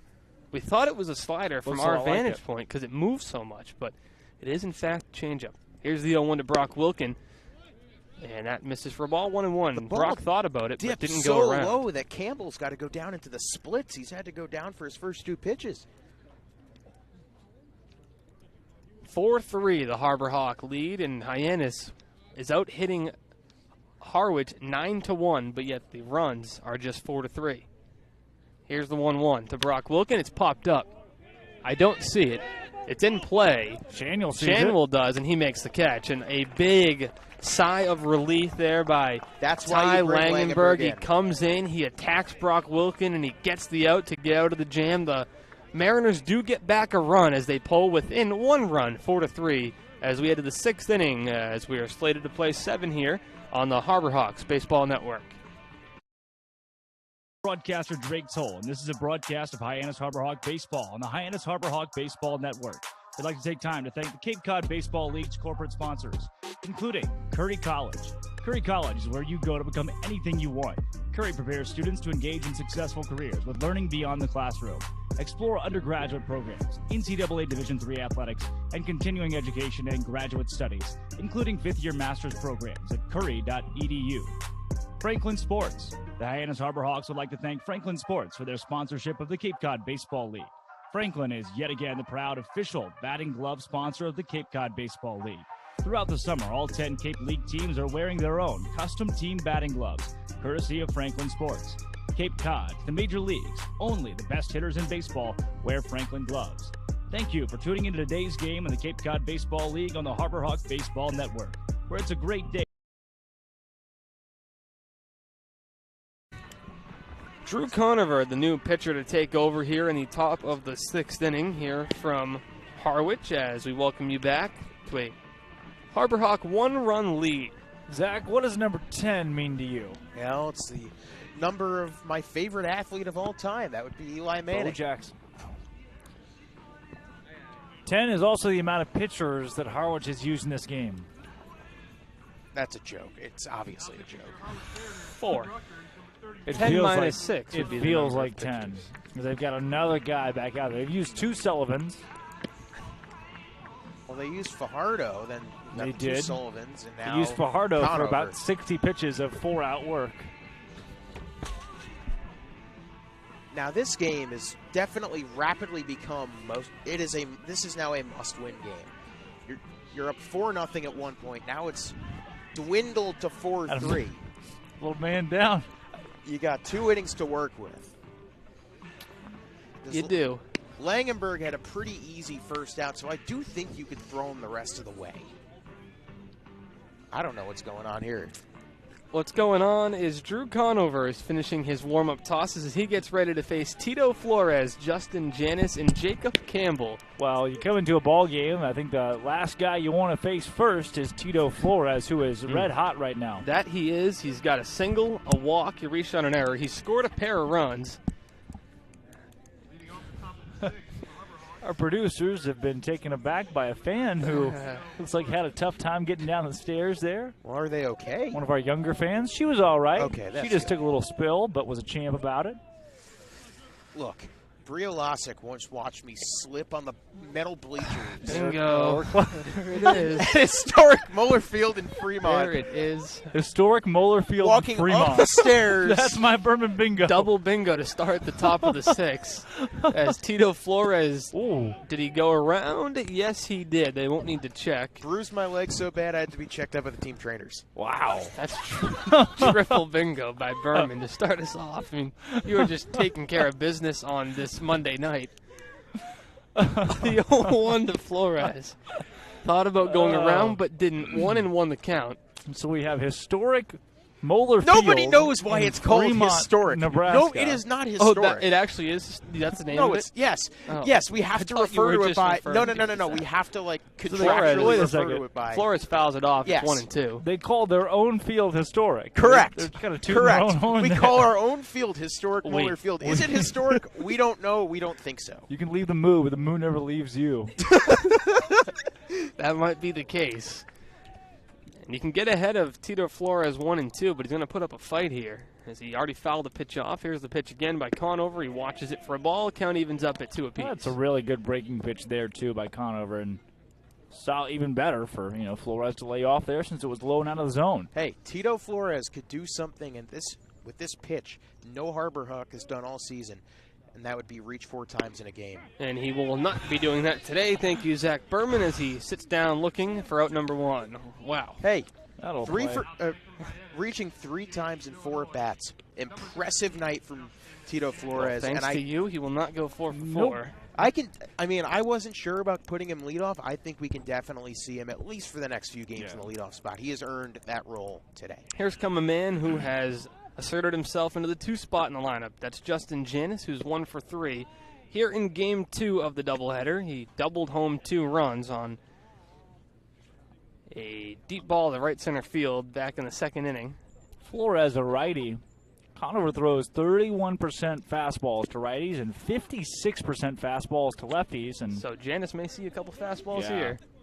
More so than Flores would have. 2-0 the count.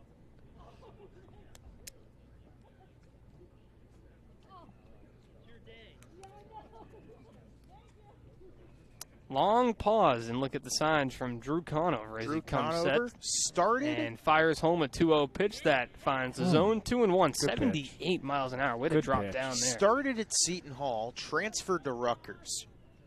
So he's 6'5". 6'5", has spent all his time. Actually, he is. The 2-1 is a breaking ball, misses low. 3-1 to Justin Hyannis. It would definitely be of the Harbor Hawks' benefit to get a runner on and try to push across an insurance run. Yeah. I still can't believe Rutgers got snubbed from the the regionals. Yeah. Fouled off. Full count now to Hyannis, the Illinois standout first baseman. Has raised his batting average a bit after his hit earlier in the game. He's up to 231 on the year. And with 3 runs batted in now, tied for the team lead. 3? 3. Oh. Here's the full count offering. Cut on and missed. Down goes Hyannis. 2 up, 2 down. Drew Conover has got the punch-out pitch working. Really good breaking stuff from Conover, and he's a native of Pittstown, New Jersey, one of the more unfortunate towns to be a native of from a name standpoint. Zach Berman, is that anywhere near you? No, it is not. It's in Hunterdon County. It's a little bit, I want to say, the Franklin Township, if I remember correctly. Northwest of where I am. It is also nowhere near Jacob Campbell, who was not born there. He was born in Janesville, Wisconsin. Not even in the same state. Nope. 0-1, the count to Campbell. Great segue. Yeah, it was not the goal. Here's the pitch to the catcher. That one's a high chopper. It's handled over at first by Ventrano, and he steps on the bag. 3 unassisted to end the inning. Conover comes in and shuts the door in the 6th, retires a side in order with a pair of punch-outs as the Harbor Hawks will head back out onto the field for the bottom of the 6th on the Harbor Hawks Baseball Network. I'm Zach Berman, and this is a broadcast of Hyannis Harbor Hawks Baseball on the Hyannis Harbor Hawk Baseball Network. We'd like to take time to thank the Cape Cod Baseball League's corporate sponsors, including Mosquito Mary's. The Cape Cod Baseball League would like to welcome our new sponsor, Mosquito Mary's, a locally owned, family-operated business that provides all-natural mosquito and tick control services. Call 866-ASK-MARY or go to mosquitomarys.com. Mention the Cape Cod Baseball League and get your first treatment for only $29. We would also like to thank 99 Restaurants. The 99 Restaurant and Pub is proud to be a sponsor of the Cape Cod Baseball League. Visit your local 99 and try their famous colossal lobster rolls, piled high on grilled brioche and served hot buttered or with just the right amount of mayo and celery with fries and coleslaw. The 99, always the real deal. Thank you for tuning into today's game in the Cape Cod Baseball League on the Harbor Hawk Baseball Network, where it's a great day to be a Hawk. Ty Langenberg returns to the hill for the bottom of the 6th inning. Was able to work the Harbor Hawks out of further trouble in the last inning. That was the bottom of the 5th, in which he entered with 2 outs, runners on the corners, in the reigning MVP at the plate. And Langenberg got him to pop up to first base to get out of the jam. He'll look to preserve the lead even further here, as we saw Ty work 2 innings in Chatham. So it's not really that much of a stretch to think he could just finish this ballgame. Yeah, I would hope so. That puts him at 2 2/3, and Langenberg has just been that guy. Well, he came in to get the 1 out, so I put him at 2 and 1/3. The 1 out was not too strenuous of an at-bat. 2 pitches to Brock Wilkin. Yep. And it was a pop-up. Both strikes.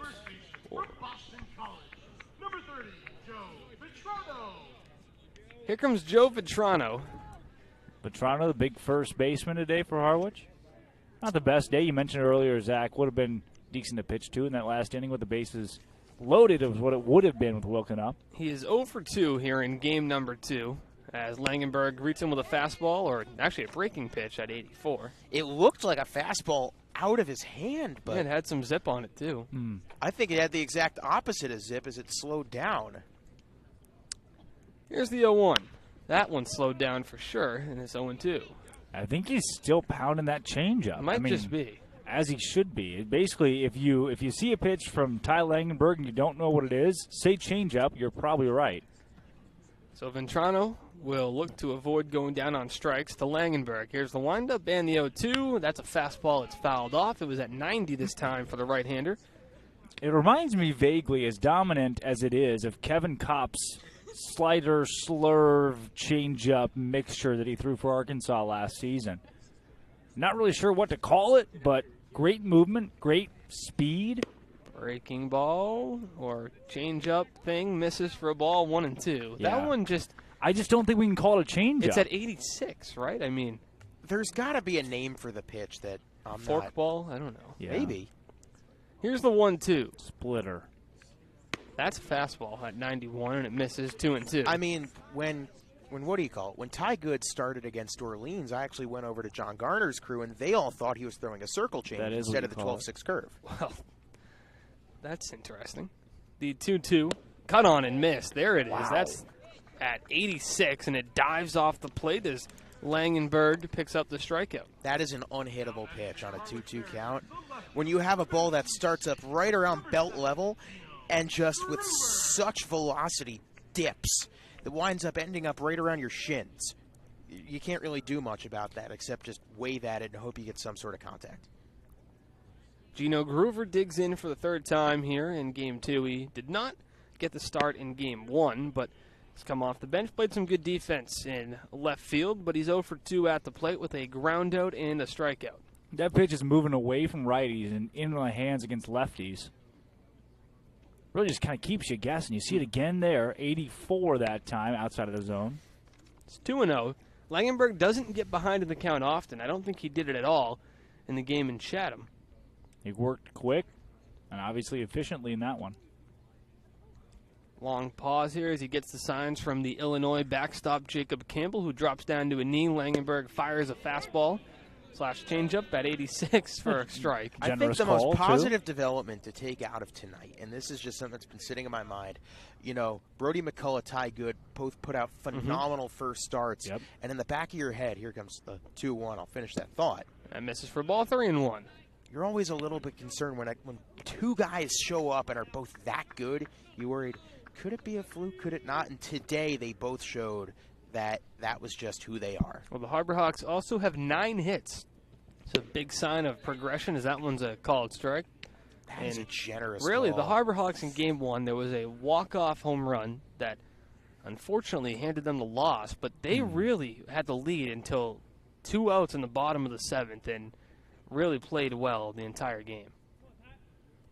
Here's a 3-2 to Groover. Fouled off, stays alive. It catches a piece of James Byrne, and he's okay behind the plate. How did he get anything on that one? There's the changeup again. It goes at 87, and not only did that seem to cut down, it cut in. Almost a little bit of curve on it. So what are you supposed to do? He just barely stays alive. Langenberg on the 3-2 here. Payoff pitch coming. He winds up and fires. Popped up. That's a souvenir for anyone who wants it. Well, it got the tree, and now it's And rolling it's gonna back be an towards intern, us. and it is... There's not too many anyones that seem to want it looks like. No. Any Harrison Myers, maybe? Any? All right. 3-2 the count with 1 out still here in the inning. Langenberg winds up, fires. And a called strike 3. Ty Langenberg is in the zone again. Back-to-back punch-outs as he continues to shine here on Cape Cod. There's that changeup again, but this time he elevates it just a little bit. So it starts out, I'd say, around chest level and then drops. And the amount of drop on that pitch is just silly. So, of course, if you're Groover, you're sitting there thinking, okay, that's high, that's ball 4, and then all of a sudden the elevator just plummets. 8 strikeouts now for Langenberg this season. 1-0 the count to Kenny Lavari, who's 0 for 1 with a strikeout and a walk. fouled off. Campbell even up at 1-1. Lavari is on the season, has a home run, one of 3 entering the day, but now Harwich has hit 2 in the doubleheader, put their total up to 5. Yep. As Lavari now sports a 182 batting average. Langenberg confirms the first sign Campbell puts down, winds up, fires a fastball that misses a little bit high, not too far to the zone, but 2-1. Something I'm noticing, it's just, I guess, a weird thing you pick up after 13 innings of baseball. The home plate dirt just collects a lot of dust, and every time there's a little bit of movement. There's some movement. It's on a line right to Dom Pitelli, and the inning is over. Ty Langenberg continues to dominate the Cape Cod Baseball League as the first 4 guys he's faced have been retired as he holds the Harbor Hawk lead at 4-3. We head to the 7th on the Harbor Hawks Baseball Network. I'm sideline reporter Bria Losick, and this is a broadcast of Hyannis Harbor Hawks baseball on the Hyannis Harbor Hawk Baseball Network. We'd like to take time to thank the Cape Cod Baseball League's corporate sponsors, including Cape Cod 5-Cent Saving Bank. Cape Cod 5 is proud to be a long-standing supporter of the Cape Cod Baseball League and its contribution to the local economy as a treasured summer attraction. Cape Cod 5 is a community bank serving customers throughout Cape Cod, the islands, and southeastern Massachusetts. Founded in 1855, the bank's mission is to enrich the lives of those it serves while contributing to the health and vitality of its communities. Cape Cod 5 provides a full range of banking solutions, including personal and business banking, residential mortgages, investment management, and trust services, and Coca-Cola Bottling of New England. Cape Cod Coca-Cola thanks you for supporting the Cape Cod Baseball League and for refreshing yourself with ice-cold Coca-Cola products. Please remember to recycle your empty bottles, cans, and all other recyclable materials. Thank you for tuning in to today's game in the Cape Cod Baseball League on the Harbor Hawk Baseball Network, where it's a great day to be a Hawk. Welcome back to White House Field, where Zach Berman has just completed a half marathon running in place. Zach, as it's we impressive. get ready for the 7th inning. I have Not questions. the coldest I've ever been on air. I have questions. The first question being, can you please finish your thought about dirt being on the plate and what is majestic? Just a lot of the dirt at home plate, and I know this is very peak 7th inning of a 14-inning doubleheader. You just, every time there's any huge bit of movement at home plate, you just see this plume of dirt get kicked up. We're not seeing this at these other ballparks. Are you saying the White House Field is dirtier than the other ballparks? No, I'm not saying. But dirt truly is drier, dirt, right, just dirt-ier. There's more of the dirt Ha-ha. at White House Field than other places we go. My second question was, and I know you wanted to get to this, what was the coldest you've been in a broadcast? Coldest I've been at a broadcast was a 4-game series in Phoenix. Phoenix? Yes. Really? Yes. Yes. Yeah, guys, under the Sahara, that place is frigid. Next to the cacti, Zach Berman was in there with 3 winter coats on as the first pitch to Quite Cole the contrary. McConnell is a called strike. Actually, okay. No, it was the middle of February. It was a 4-game set between Mizzou and Grand Canyon. I thought it was 84 year-round there. But during the day it is, but at night it drops like 30 degrees. 1-1 the count to McConnell as Conover is back on the mound for his second inning of work. He threw a scoreless 1-2-3 inning in the 6th. Wedged Probably in 2 strikeouts as well. Most notable thing that happened in that series was former Harbor Hawk and Missouri Tiger Luke Mann hit one of the longest home runs I think I have ever called in my life.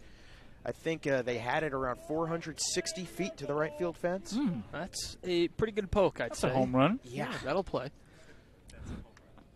Conover comes set. The 1-2 to McConnell. That misses the zone entirely, 2-2. So tell me, that first night you got a little chilly. Did you just not change anything for the next 3 nights? He said, I'm still going to wear the blue fish. 4-game series. Game so, 2. Tank top, you know what? I'll wait till after this pitch because I got to try and spit out as much information as possible without interfering with the game at hand. True. McConnell is 3 for 3 in this game, but unfortunately that'll make him 3 for 4 as he goes around on the strikeout for out number 1 here on the top of the 7th. Well, Drake, you were in Texas last February, were you? Keen? Yes, I was. When temperature plummets. Snowmageddon? Snowmageddon. Now, we had that up in Missouri as well, and for, So to Phoenix. So Still not when I getting got, to so I Phoenix. get these press passes to go down to Phoenix. I'm thinking to myself, oh, cool! I get to actually like break out like my summer weather clothes. First pitch to Shaniel, misses for a ball. And I show up to the ballpark looking like I'm about to go hit around a golf, Just like now. just like now. Except I am looking around at all these people and all the fans, and of course this was still like pretty serious like COVID time, so everybody's socially distanced. But the few people that are there are all wearing hoodies and sweatpants. Called strike, 1-1 And I'm the thinking count to to myself, Shaniel. what is going on? I mean, look, my dad lives in Florida. I'm used to warm weather, but when you're on the water, it doesn't really drop temperature-wise at night that much. I was going to say that. In Arizona, in the middle of the desert, Shaniel grounds that one back up the middle. And the throw to first is in time by a half step. Shaniel was getting down the line, and the shortstop had trouble getting it out of his glove. we've talked about people fading during Goodwin. 14 innings of baseball. Who hasn't faded was Nolan Shaniel. He was shot out of the batter's box like a cannon. So a and couple almost beat that out. defensive movements for the Mariners. It's Goodwin at short, Lavari at second, and Geloff at third. Wow. Zach Berman is still cold from his trip to Phoenix. Not, And not the coldest he's been. That is the coldest I've ever been calling a baseball game. Mitch Jebb stands in. He's 0 for 3 here in game number 2, and it's quite the day to make your debut. It's a doubleheader. It's not an easy thing to do. No. Having to travel, get right into it, and play 2 games for Mitch Jebb. Zach, the weather app is a thing.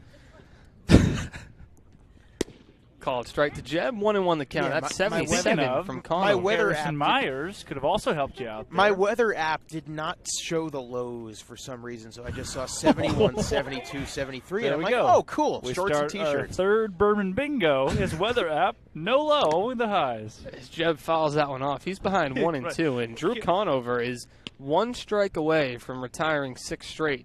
It's positivity only. I like that, Zach Berman. Don't need those lows in your life. Only going to see what it is at noon. Yeah. Forget the rest of the day. Yeah. No, thank you. Nothing going to break my stride. I will say, though, facilities at Grand Canyon are absolutely phenomenal. Little, Fun little place to call chilly. a game. Not the warmest place. No heater in the facilities. Here's the 1-2. That one's waved on and missed by Jebb. And the inning is over. What a job by Drew Conover out of the Harwich Arm Barn. 2 innings, 4 punch-outs, and he faces the minimum of 6 batters as the Harbor Hawks will come to the bottom of the 7th inning looking to close it out with a 1-run lead here on the Harbor Hawks Baseball Network. Broadcaster Austin Dakuda, and this is a broadcast of Hyannis Harbor Hawks Baseball on the Hyannis Harbor Hawks Baseball Network. We'd like to take time to thank the Cape Cod Baseball League's corporate sponsors, including the Yawkey Foundation.